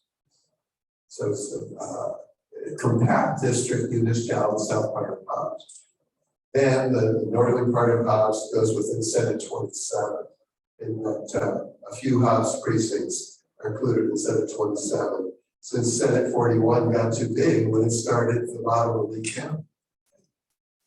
Look at Senate District 42. This was a way of starting at the bottom of Eddy County and giving Eddy its own senator until it reached 50,000 people. And then District 32 is a strong majority Hispanic district, including the minority neighborhoods in Hispanic neighborhoods in Roswell and in Artesia as well. So Senate 32 is just a different configuration and from Roswell to Artesia. So that 33 incidentally, again, is a Roswell-based district plus Lincoln County with Mescalero, again, staying with Reynoso rather than with Roswell, which is more in common. So it's a way of creating two strong majority Hispanic districts, consolidating the map, not having all the districts splitting different communities when they could all have their own, so to speak. Okay, so Mr. Chairman, that would be a quick summary of the Senate. Thank you. Questions from the committee? Public comment? First up, we have Mr. Frank Sanchez, and then Senator Jennings, Representative Nyberg, and Jerry Mann.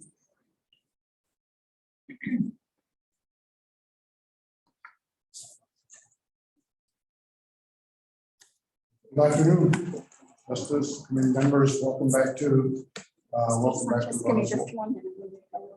Okay. Welcome back to Roswell. My name is Frank Sanchez, and I'm one of the lead plaintiffs in the first successful voting rights lawsuit, the one that Mr. Sanderhoff just mentioned, the 3-judge panel ruled on, and plus in 1990, the challenge made to the state Senate plan. In addition to that, I've been part of 7 successful voting rights lawsuits in southeastern New Mexico. Before I begin my remarks on the Senate concepts, I would like to thank the committee for holding these hearings and carrying out what I call an extended conversation on redistricting. Redistricting is one of the most important building blocks of our democracy, but the least understood. Your meetings, I believe, have enlightened New Mexicans about the redistricting process. Just maybe we have all learned a little more about how the process works. Most important, your recommendations will be a prequel to the legislative session, which is the first time that that's happened.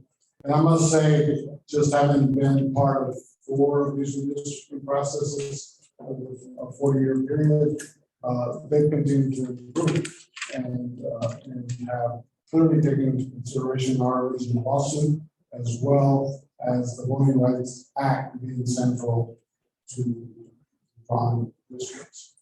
So my recommendations for the Senate concept C, and these are the reasons why I support Senate concept C. Creates 2 majority minority districts, 32 60%, 41 55%. That gives the Hispanic and minority community the opportunity to elect candidates of their districts. 2, it maintains the 2 court-drawn districts.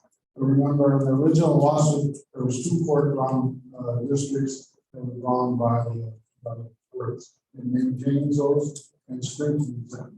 Keeps neighborhood intact and does not crack them. It abides by the Voting Rights Act and does not pollute the vote of the minority Hispanic community. Overall, it enhances the opportunity for the Hispanic community to elect candidates of their choice. And I must say, in conclusion, is we're talking about different communities I've heard all of this afternoon. Well, Southeastern New Mexico has changed. The communities have changed. I was born and raised here. My families came here in the 1860s and migrated south from the Manzano Mountains, established some of the first settlements, Barrengo, La Plaza de Missouri, San Patricio, Lincoln, and there's been tremendous change over the years. Obviously went to, was raised here during the 50s. In the 50s, the Hispanic community was about 20–25% of the population. It is now, Roswell is a majority Hispanic community. It's 56%. Sometimes people don't realize that. I had a friend come once and he came to a meeting and he says, "Are there any Hispanics in this community?" Because all he saw in the leadership was Anglos. Why? It's changed. And this community is going to have to adapt, or it's slowly going to adapt, but it's going to have to adapt because there's new diversity, new voices, and other people want representation. So I just concluded that, say that overall. And that's my recommendation. See. Thank you. Thank you, Mr. Sanchez. Senator Jennings?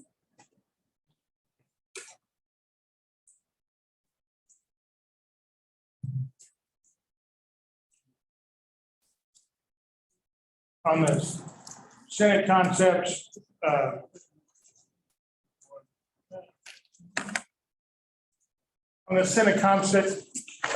it appeared that, and I'm Tim Jennings from Roswell, but it appeared that the Senate concepts were pretty much uniform and held intact.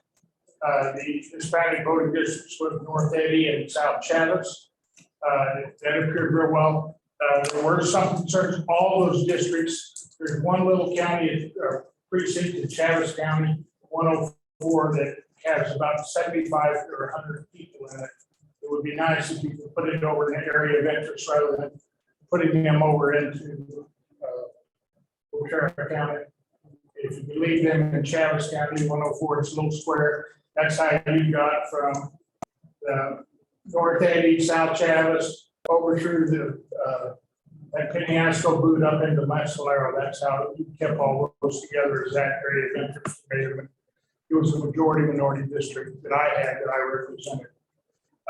Some of the concerns, I think, when you look at those, it's if you can keep Hobbs together and have one senator from Hobbs, you can have one from Eddy County, and then Artesia and Roswell would share. In fact, in all these cases, when people complain about cutting in threes, well, Roswell has Senator Kernan, they had Senator Pertle, they had Senator Byrd, and they had Senator Ingalls. So Roswell got cut 4 ways. So if anybody wants to talk about taking it to shorts, it was Roswell. Because we got cut 4 ways in this last redistricting.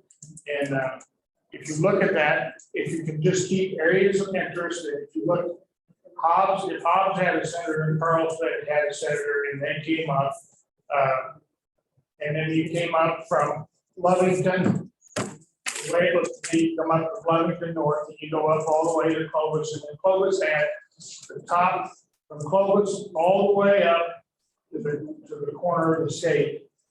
And there are so few people there, there's almost no way that you can do it. But that the northeast side of New Mexico is basically cut by a mountain range over there that it's very difficult to get across there in the winter. When you cross the northern part of the state over from Red River and Taos, to come across the top side of New Mexico, it's very difficult in the winter because of the weather. But it would be very important, I think, to to maintain the areas of interest together. Mescalero, in the past, it's in Otero County, but historically, their drainage, their sewage, they have probably the most expensive sewage treatment plant in Rio Doce that's ever been made in New Mexico on a per gallon basis. And Mescalero is a part of that because all that stuff still goes downhill no matter how you redistrict it. And that'll probably continue, I would imagine. But so if you look at that, you can keep all those groups together. Roswell still gets hurt pretty bad as far as that goes, and they're going to have 2 senators with a little bit of population, not a majority. But Roswell, Lincoln County is, we have somewhat of an area of interest. It's not as strong as it probably should have been, but we do have that area of interest together. So I would just encourage you to maintain the North Eddy and South Chavis group of people. What Mr. Sanchez said, it's very apparent that if you look at our school statistics, the Hispanics clearly are a majority. This is a majority minority county. If you just look at the school systems alone, it's been that way. The students in the school systems are Hispanics are predominantly majority race in our community, and they have been for a long time. So there's no doubt about that. And I would just hope you would keep that together. And to me, it's real important if you get in the areas that you have, Cobbs has a senator, Eddy County has a senator in Carlsbad. And that will be Artesia and Roswell would have a senator together. And that's, we do a lot of business between Roswell and Artesia. We have a lot of go back and forth between Roswell and Artesia on the highway. So that would make some deal of sense. It's important, I think, if you look at Clovis being in their own separate deal and then having Portales being different. There's a lot of I don't want to say animosity, but it comes real close between Artesia and Carlsbad and Portales, and in my opinion, Portales and Clovis. There's enough competition between Artesia and Carlsbad and Portales and Clovis. There's enough competition between them that becomes pretty difficult. But when you take Portales up there and you catch the Baca County and all those other little counties up in there, it makes a lot of sense because it's a big district for a representative, but the people are very similar in interest. Thank you. Thank you. Thank you, sir.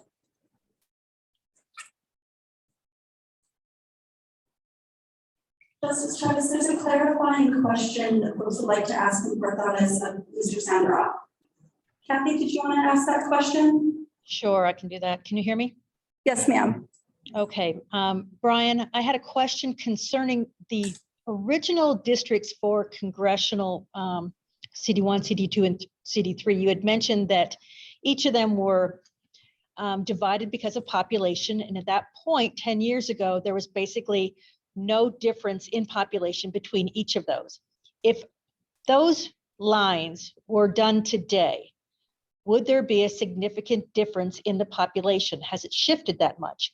And then the second part of the question is the same for the Senate districts. I can't tell, do you already have Senate district maps proposed as you had done for congressional districts?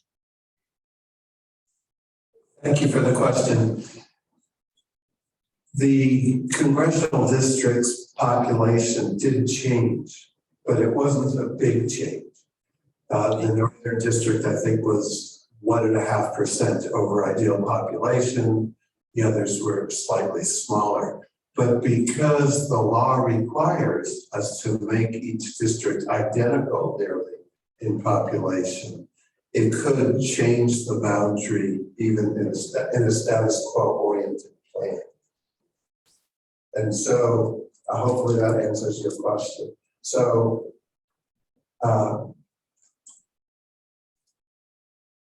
Portales, in a status quo oriented plan 10 years ago, was the place where the population was equalized among the districts.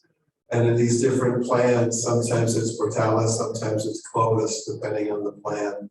And sometimes they're all intact as well, depending on the concept.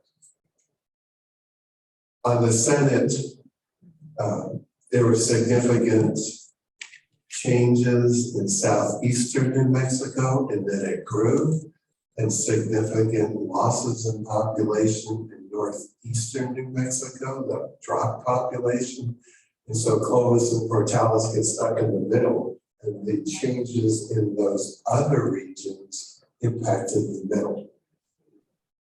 It's really interesting how that all works, but you could never look at your district in a vacuum. You must look at what's happening with population changes all around it.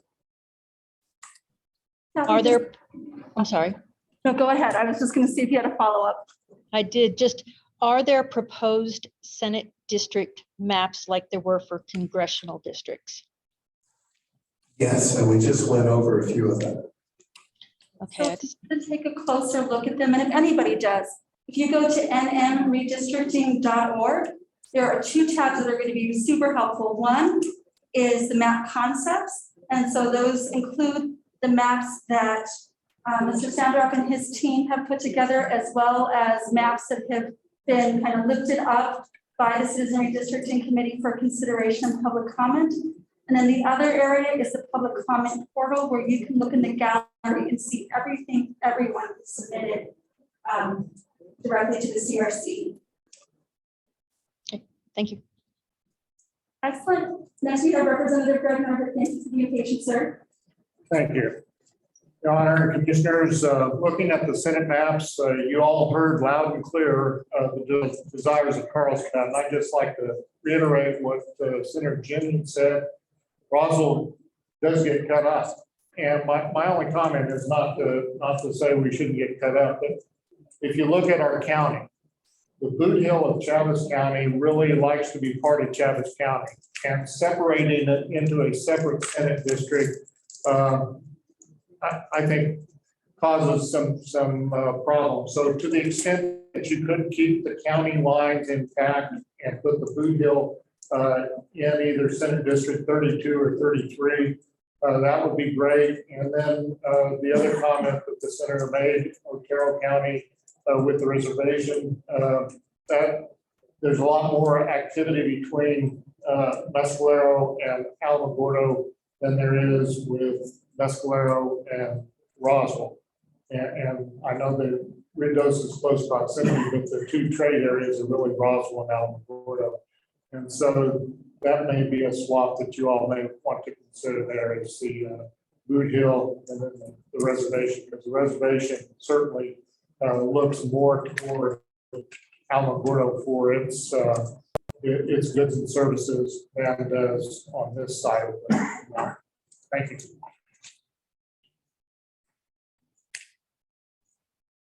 Mr. Jerry Crown, would you like to comment about the Senate map, sir?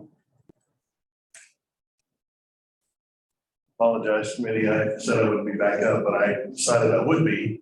I also wanted to echo that Eddy County would be submitting the comments that I made earlier online to you, so you will have those in written form. I also have heard a couple of comments about how Eddy County, how the Carlsbad area had requested certain types of carve-outs for the Senate and the House districts. Carlsbad has made that statement. But as far as Eddy County goes, there's other people in Eddy County other than just Carlsbad.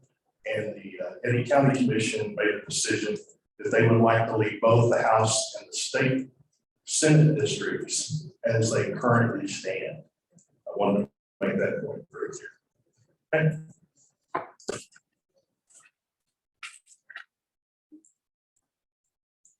Mayor Kintar, would you like to speak about the events? Next up, we have Representative Bill. Do you want to speak about the maps now? If there's anybody else who hasn't signed up that would like to speak about the Senate maps, wave me down so I can come catch your name. Thank you very much for hearing me again. I also would like to see precinct 104, which is down in the boot of Chaves County, being maintained within the boundary of Chaves County instead of being shifted over to Otero County. And Representative Nyberg is correct whenever we are talking about Senate District 33 being part of that going down. There is more community there from Escalero going down to Tula Rosa in that area. But I would like to see the Boonville maintained within the boundaries of Chavis. Thank you very much.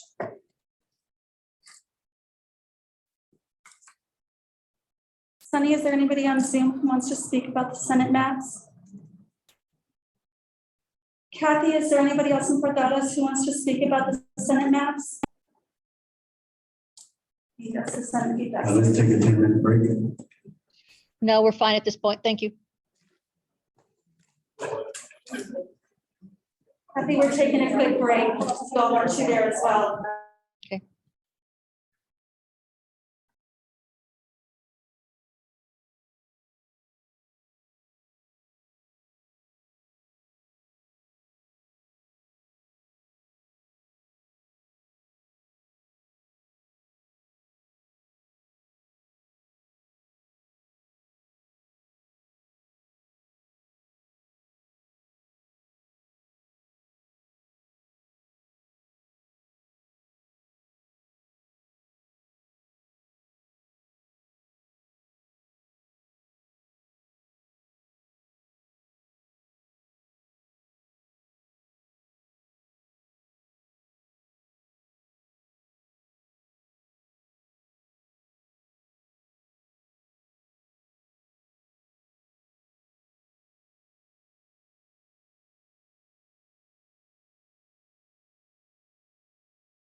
Are we at the Public Education Commission maps yet? House, nice try.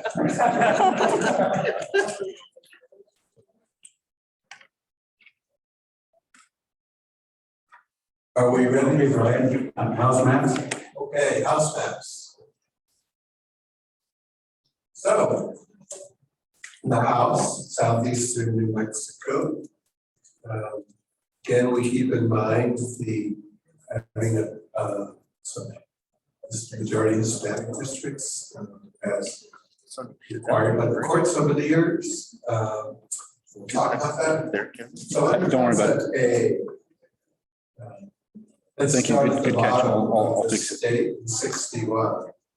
That's Eunice, Giles, South Hobbs, and Lovington district.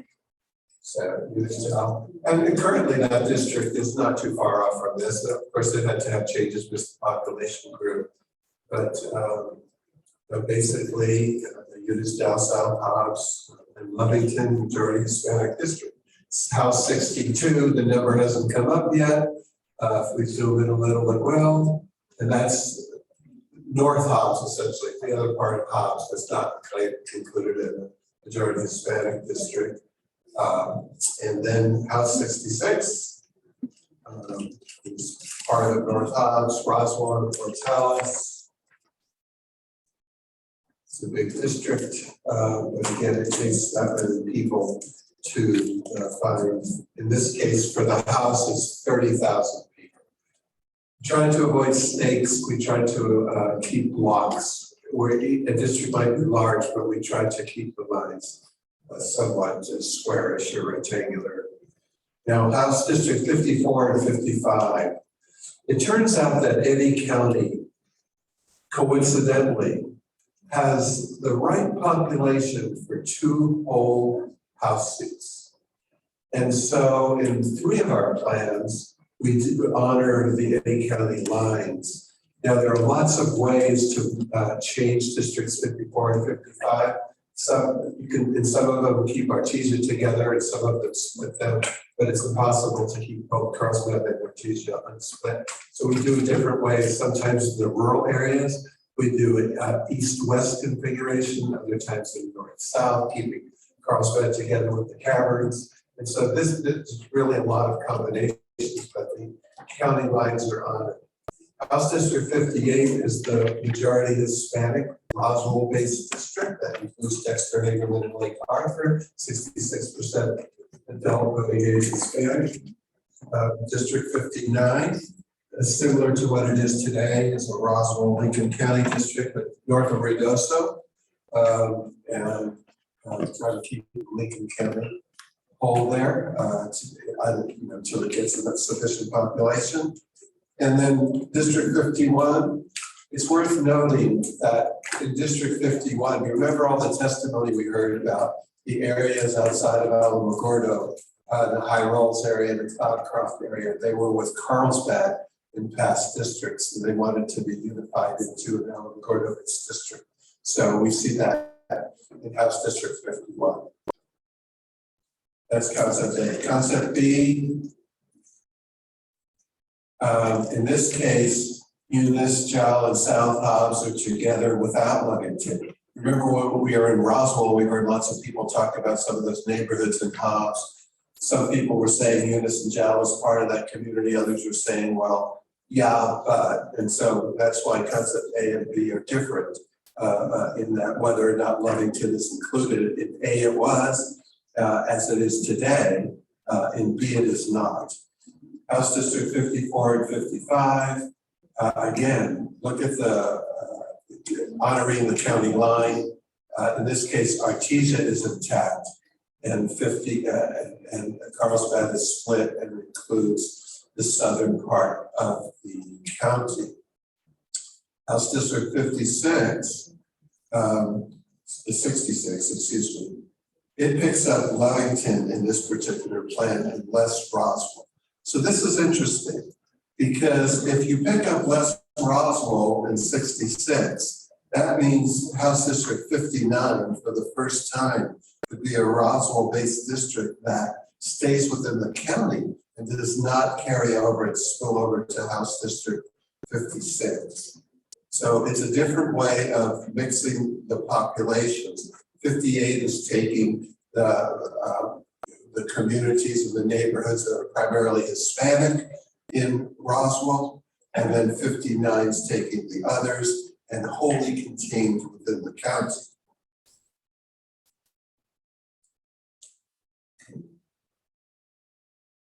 That was me, right? Okay, so going to C.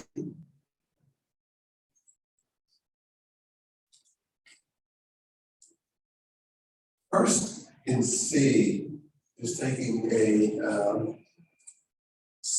perspective from the southeast altitude. Zooming in the southeast. Notice the compactness. Look at the district 61, the one on the bottom. The number hasn't popped up yet. Look at 62, 55, and 54 holding the county line, 58, the majority Hispanic district, 66. So this plan is essentially a combination of both A and B. One of the goals was compactness because we know people get confused as to exactly who their representative is. But in this particular example, House 61 starts at the bottom of Lee County and does include Eunice, Jowell, and South Hobbs. House 66 includes Lovington, Roswell, and Portales. 54 is wholly contained, and 59 is Roswell to Lincoln County. Probably moving too fast. Roswell simply as it sort of is current. Concept D. In concept D, 66, the core is more in Lovington and North Hobbs. Now, it's important to notice in 66, you might say, gee, that's pretty big. But what happens is, let's say in Roswell, the population for some of these districts in 66, the population might be in Roswell, but the precinct might carry out to the county line for 50 miles where there are no people.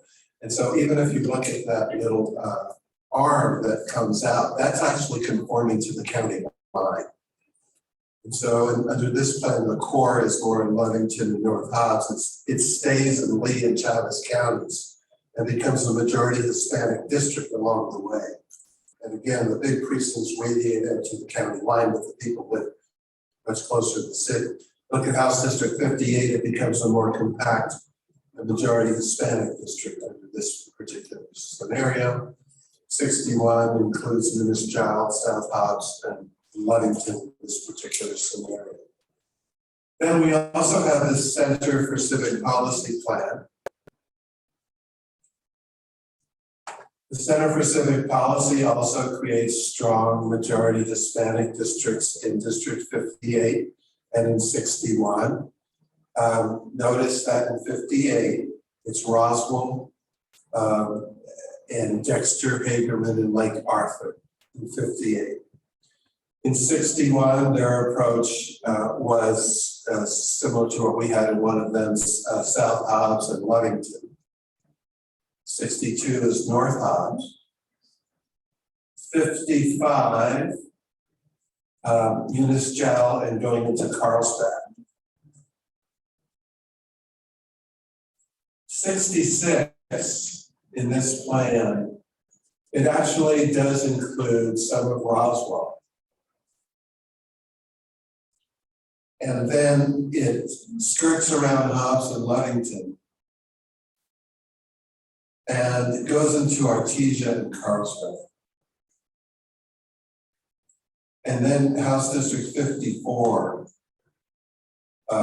it starts in Carlsbad and it skirts around Alamogordo and into Tularosa and Holloman Air Force Base. So they do have strong Hispanic districts, the same ones, and you see the consequences of those as well.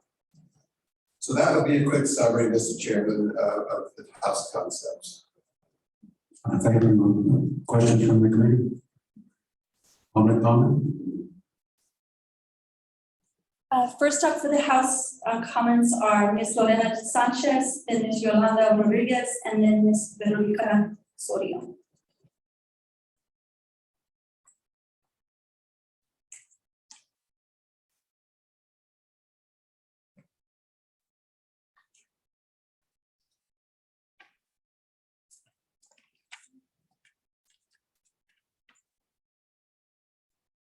Gracias por escucharme de nuevo.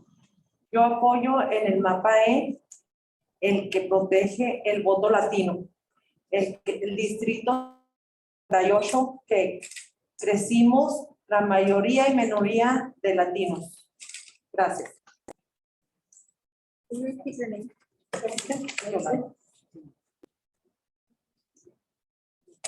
Thank you for listening to me again.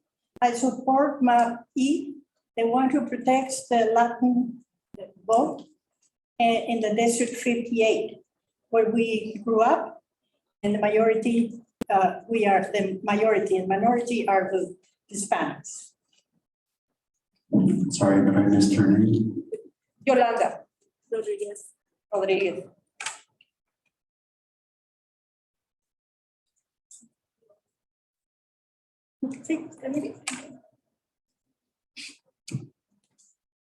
Sorry, can you hear me?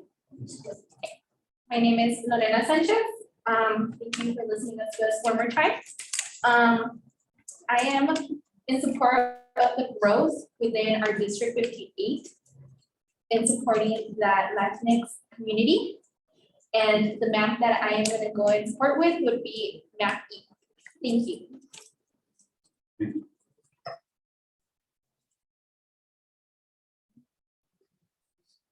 Are Veronica and Jaime Osorio? Yes, thank you. Thank you.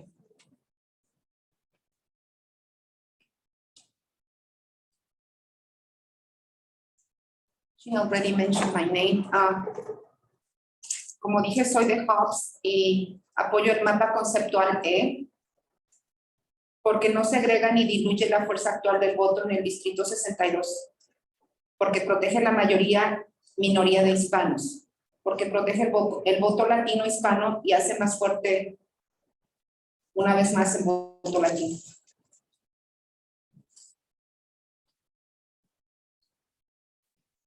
My name is Veronica Osorio Aparicio, and I live in Hobbs, New Mexico.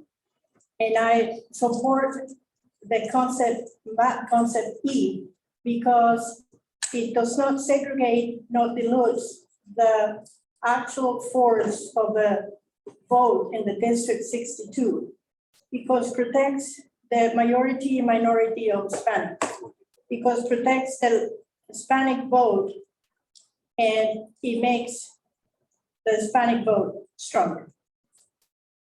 Thank you. Next up, we have Jaime Osorio, and then in the queue is Ines Aparicio.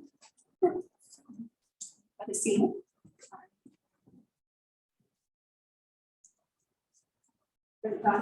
Okay, fair. Yes, Jaime Osorio.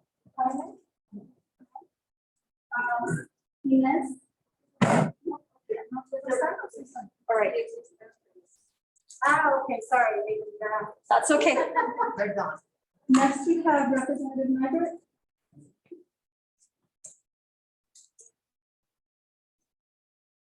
Your Honor and Commissioners, I appreciate the work you did for Southeast New Mexico in this regard. As it personally affects the district I represent, I'm pleased to represent the folks in Lincoln County. I see, I believe it's Plan B that brings me solely into Chaves County, which will be fine too. My only comment again is try and keep county lines within the House districts as well. And I noticed at least a couple of plans have the Boot Hill in some other districts. So I think trying to keep Chaves County together to the extent possible is good. And certainly if my district goes into Lincoln County, that's fine as well. But I know the Boot Hill does like to be part of Chaves County and would encourage you to draw those lines accordingly. Thank you. Thank you, sir. Next, we have Senator Jennings again, and then Representative Zeb.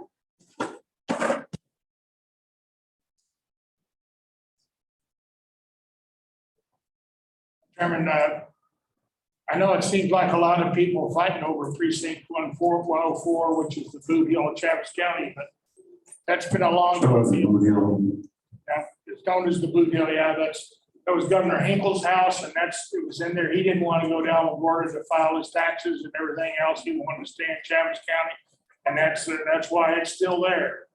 And so I think, out of respect to our elders and those that have gone before us, we should keep the Boot Hill of Travis County in with Travis County. It doesn't matter whether Governor Hinkle was a Democrat or Republican. I think at that time he was a Democrat, and all his kinfolks are now Republicans, so it'll be a nonpartisan way to keep it. Thank you. Hard act to follow. Representative Zell. Thank you for allowing me the opportunity to speak again. Mr. Sandroff, on your map one, the first map you showed, or map A, I don't know how you want to reference this. It shows that District 58 does take back in Lake Arthur. Right. Okay. Yes. And then if you will go to map 2, I had a concern there. Okay, that one does take in the Boot Hill, and I do think that that particular precinct 104, does like to be included in the Chaves County part of it, because they are, as Senator Jennings pointed out, part of Chaves County. On your map 3, if you would pull that up, the C, if you want to call it that, I'm concerned about that area of 66 coming down almost, it looks like it might take in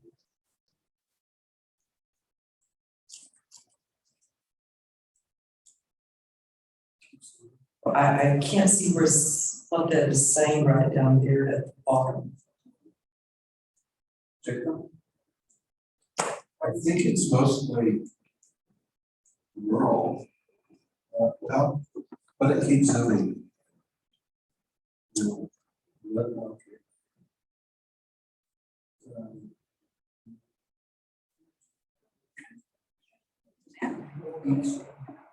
East Orchard. Okay. And that is another area that is a higher concentration of Hispanics. And so that is part of the community that goes along with the Midway Dexter area, which is not part of 66 right now. If you could zoom in on the air base there in 58. Let's see. It's going to be, if you can find Midway on that map. There's Midway right there. Okay, so it seems like you're taking what is now the Mike Smith Highway and cutting that part of it, going into 66. And like I said, that is one community right there that those kids all go to school out there at East Grand Plains. I really don't like to see that particular area cut up that way. And like I said, now I'm trying to find that map right there in particular really concerns me because of the schools. Because people that do vote at Midway, that live at Midway, right now vote over at Eastern, and the ones that would be, if this map is in consideration, which I hope it's not, 66 will be voting at East Grand Plains School, which would include the people that live just on the other side of Mike Smith Highway. So those would be my concerns right now. Map 2 shows us that is taking into consideration more of the Hispanic population, and I'm glad to see that. Thank you very much. Next, we have Mr. Fred Sanchez again. And then we have, in the queue, after Mr. Sanchez, we have Miss Gladys Sacero and Maria Romano.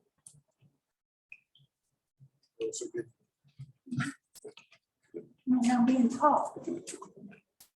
Thank you again, Frank Sanchez. Thank you, Justice.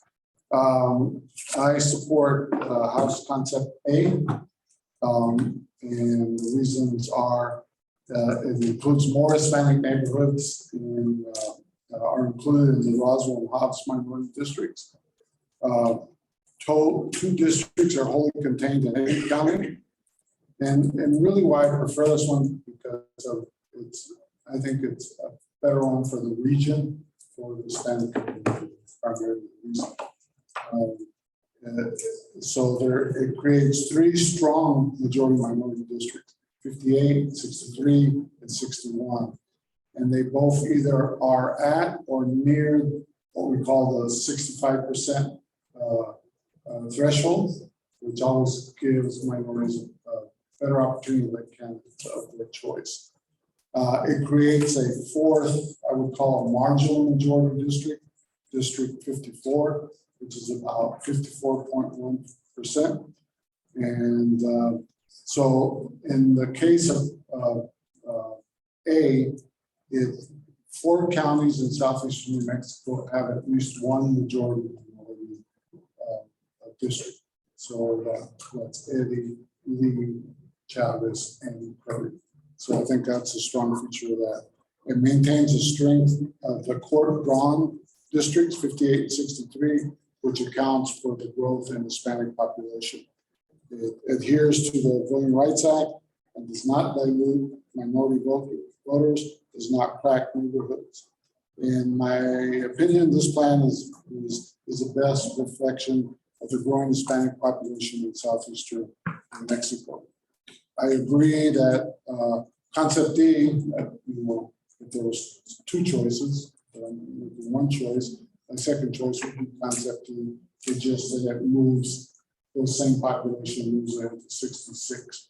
The other thing that we didn't talk about, which I like about Concept A, and what I forgot about the state Senate, and we haven't talked much about that, is influence districts.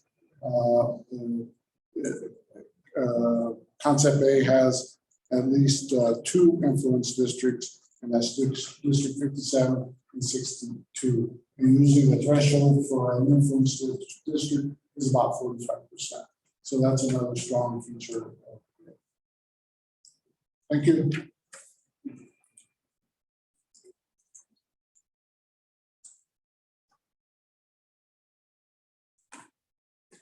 Excellent. Oops.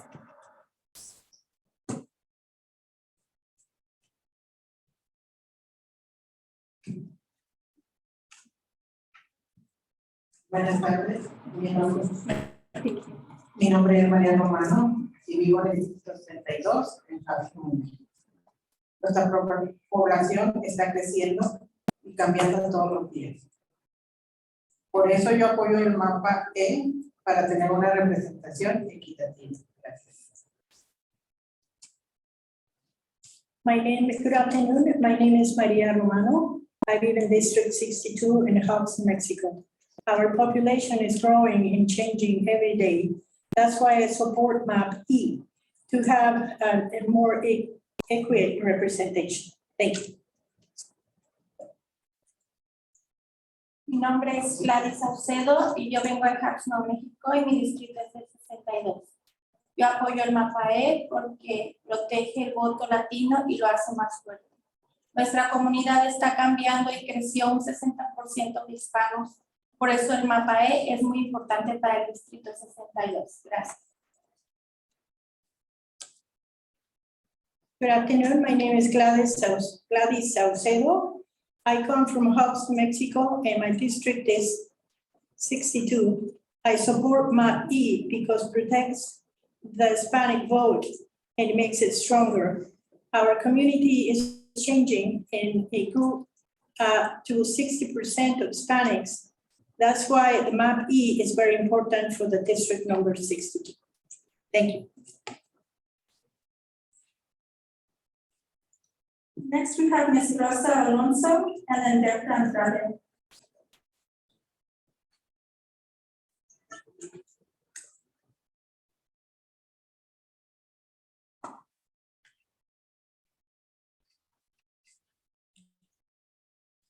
Nuevamente, mi nombre es Berta Andrade. Vengo representando al distrito 62 de Hudson, Nuevo México. Apoyo al mapa E porque nuestra comunidad hispana ha crecido considerablemente, por eso es que apoyo el mapa E. Gracias.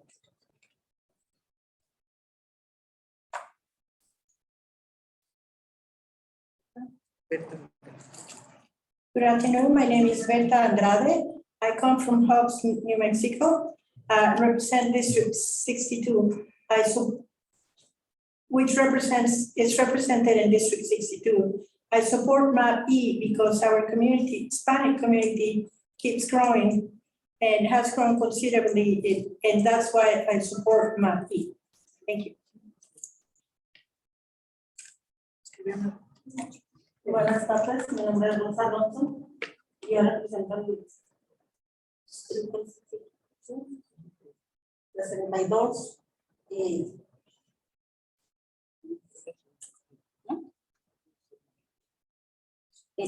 apoyo mapa E.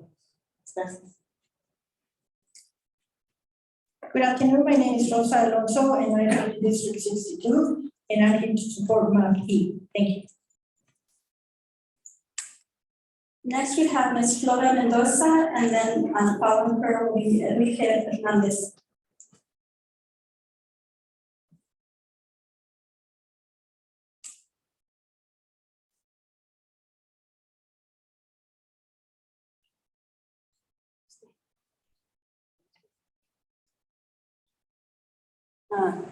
Mi nombre es Flora y soy de Somos Chávez. Yo apoyo el mapa E de la Cámara Baja en el Distrito 58 porque en mayoría sigue siendo latinos y nuestra gente hace más fuerte y protege el voto latino. Y por eso queremos un cambio. Gracias.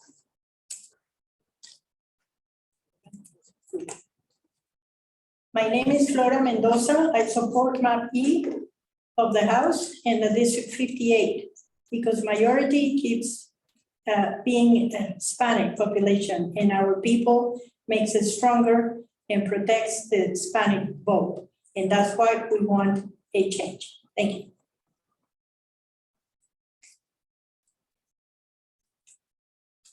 Hi, my name is Sonia. Thank you for having us, for hearing me.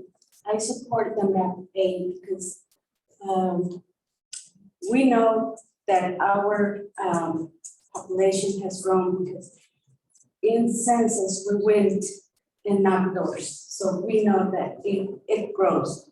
So and we're supporting the map E because we want a representation for our community, for our workers. A lot of people is going out of our town and some is going in. Some are coming to live in our town, like families, immigrants, and we know it's growing, so something needs to change. We need somebody to represent us. So that's why we're here. Thank you.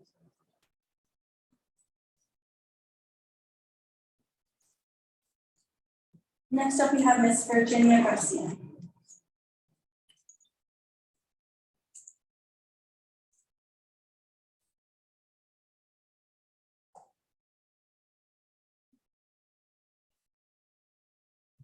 I thought about this and I thought I really need to get up there and explain things in language that I hope that you all can take into consideration and realize that not only are the minorities underrepresented, but Democrats are. And it's because for many, many years, I moved here 30 years ago, and I came from northern New Mexico, so I was astounded when I saw Democrats repeat the nation. That was a long, long time ago. And I decided I knew what the political bias was here in Roswell. My father-in-law served for 9 years. And that's a long story, but it was District 58. And I'll tell you what, things just got progressively worse and worse. And there is no representation out here for minorities. I mean, if there were, why do we have the challenges we have and the lack of being able to be part of the problem solving? We have none. And it has taken all these years to make it a one-party county. And if you would take back and give us what we had before the last redistricting, perhaps we could get representation for all the people that stand here, and they're crying out for it because there's none. And we know that one-party rule does not make it a better place to live. It does not serve everyone equally, and everyone has it, being able to have a say-so in how their government works, because it is stacked so high that even the tribes out here kind of weave in. And I'll tell you what, give us back what we had. Cut us out of the northern part of the city. That's not for us. Take us south as far as you can, and maybe it'll make it better for people from Hobbs, Carlsbad, and minorities. Minorities have provided the workforce for people to live comfortably today.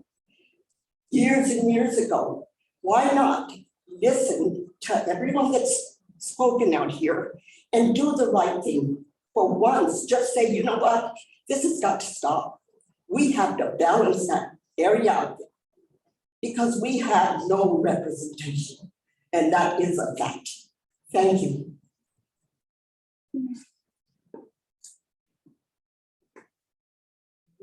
Next, joining us from Portales with Kathy Elliott is Jeannie Flores. Ms. Flores? It's coming right up. Let me remove that. Hi, and thank you so much for having me. I am here, I am a Democrat from Roosevelt County, and I'm here to mention that while we are a definite minority here in the county, we as Democrats do count, and we would like to continue, if possible, to remain in Ben Ray's district in CD3, because if we are switched to Yvette Harrell's district, we are left with 0 representation. And we feel like representation of our perspective is equally important. And so it is extremely important to us that we please be allowed to remain in CD3 and not be moved to CD2 here in Portales. Thank you so much for allowing me to comment. Thank you. Is there anybody on Zoom? If you're on Zoom and you would like to comment about the house maps, if you can raise your hand, we'll go ahead and unmute you and you'll be able to speak.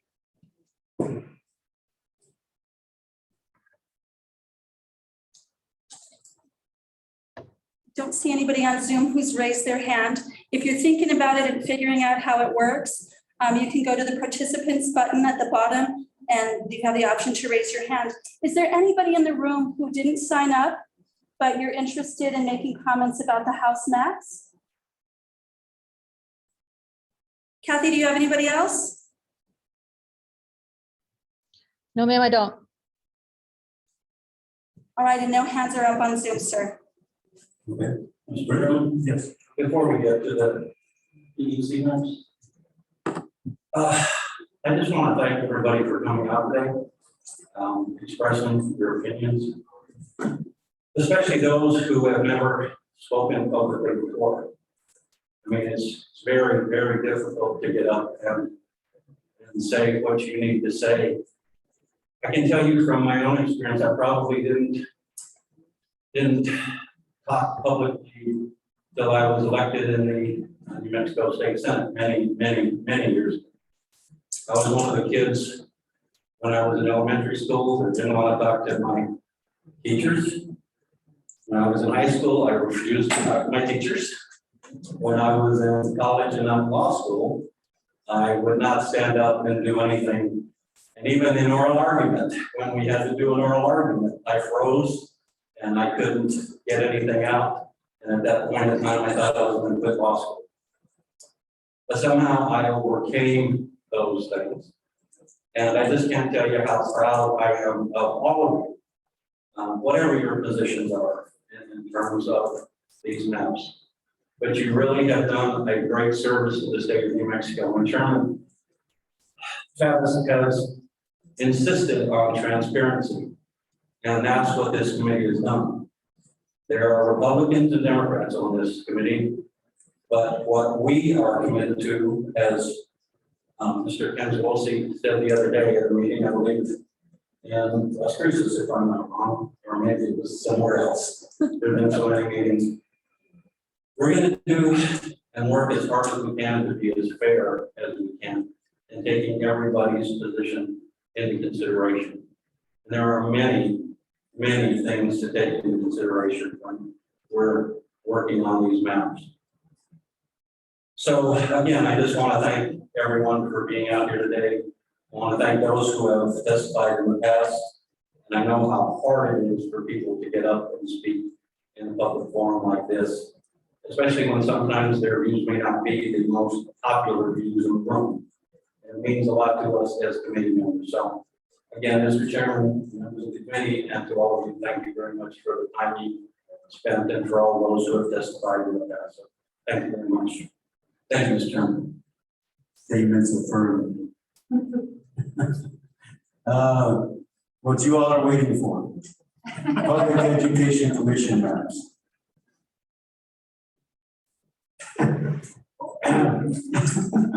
Is that why you made your comments to the And let me assure everyone in the audience, this is not public school districts, this is the Public Education Commission. Anytime we talk about public school districts, there's a lot of interest. Okay, very briefly, since we stick to the region. So we're going to look at the first concept of the PEC. For those of you who need to be reminded, Public Education Commission, 10 districts. So the state has a couple million people, 10 districts. Each district's going to have about 200,000 people. And the Public Education Commission works on things like approving charter schools in New Mexico, among other things. So the first map is status quo oriented. The only changes that were made was to adjust the districts based on population change. And notice the Boot Hill is in 9. And so before everyone, can you put the county lines up for a moment? Just while we're on that topic of the Boot Hill. Notice how Chavez County actually has the Boot Hill. And so it's really great distance from the rest of the county. But as we heard today, many people think that Chavez County, Boot Hill deserves to be a community center just with Chavez County. However, in this one circumstance, it turns out that the children in the Boot Hill go to school in the Artesia School District. And I don't know if we zoom in a little more, if you can see the road, but there is a road that goes from the Boot Hill. Probably may not show up, yeah. It actually goes from the Boot Hill to Artesia, and that's where the kids go to school. So that's why we put the Boot Hill in that district with Eddy County.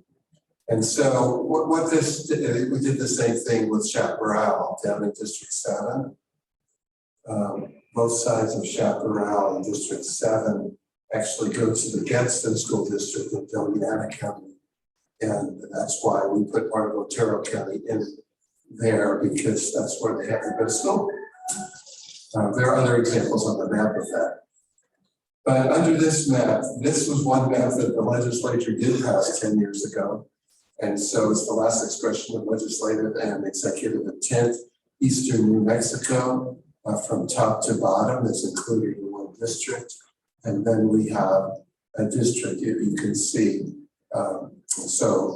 We see Eddy County and Lee County are unified in a district. that traverses the state. And District 8 starts up there by Mora County and goes down to Otero County. So we thought there might be another approach. So concept B, simply, rather than having north-south columns, if you will, what would happen if we did a northeast district and a southeast district? So here you see from Union County goes down to Chavez County. But we have a southeastern district, which includes Lee, Eddy, and Otero counties. So it's taking those two columns, if you will, that were north-south, and changing the configuration so that the most southern counties of Lee, Eddy, and Otero have their own district. So that would be a summary, Mr. Chairman, of the two basic concepts as they relate to the region. Thank you, Brian. Public comment? If there's anybody on Zoom who wants to comment on PEC, please raise your hand. Kathy, do you have anybody in Portales? Sorry. No, ma'am, we're good. All right, and we don't have anybody signed up, but is anybody feeling really moved to talk about PEC? Okay, last looks at Zoom. Nada. Okay, before we adjourn, I want to acknowledge the police officers who at every meeting are with us. And we certainly appreciate you.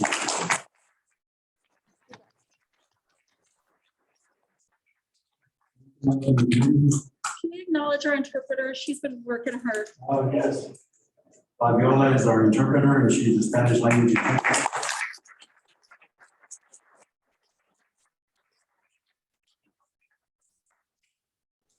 Anything else? We are adjourned. Way to notice though. I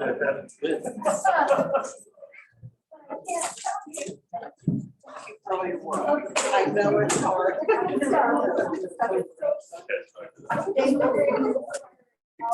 It's interesting. Thank you, sir. You're welcome. Thank you for coming up today. Thank you for serving us. Yeah.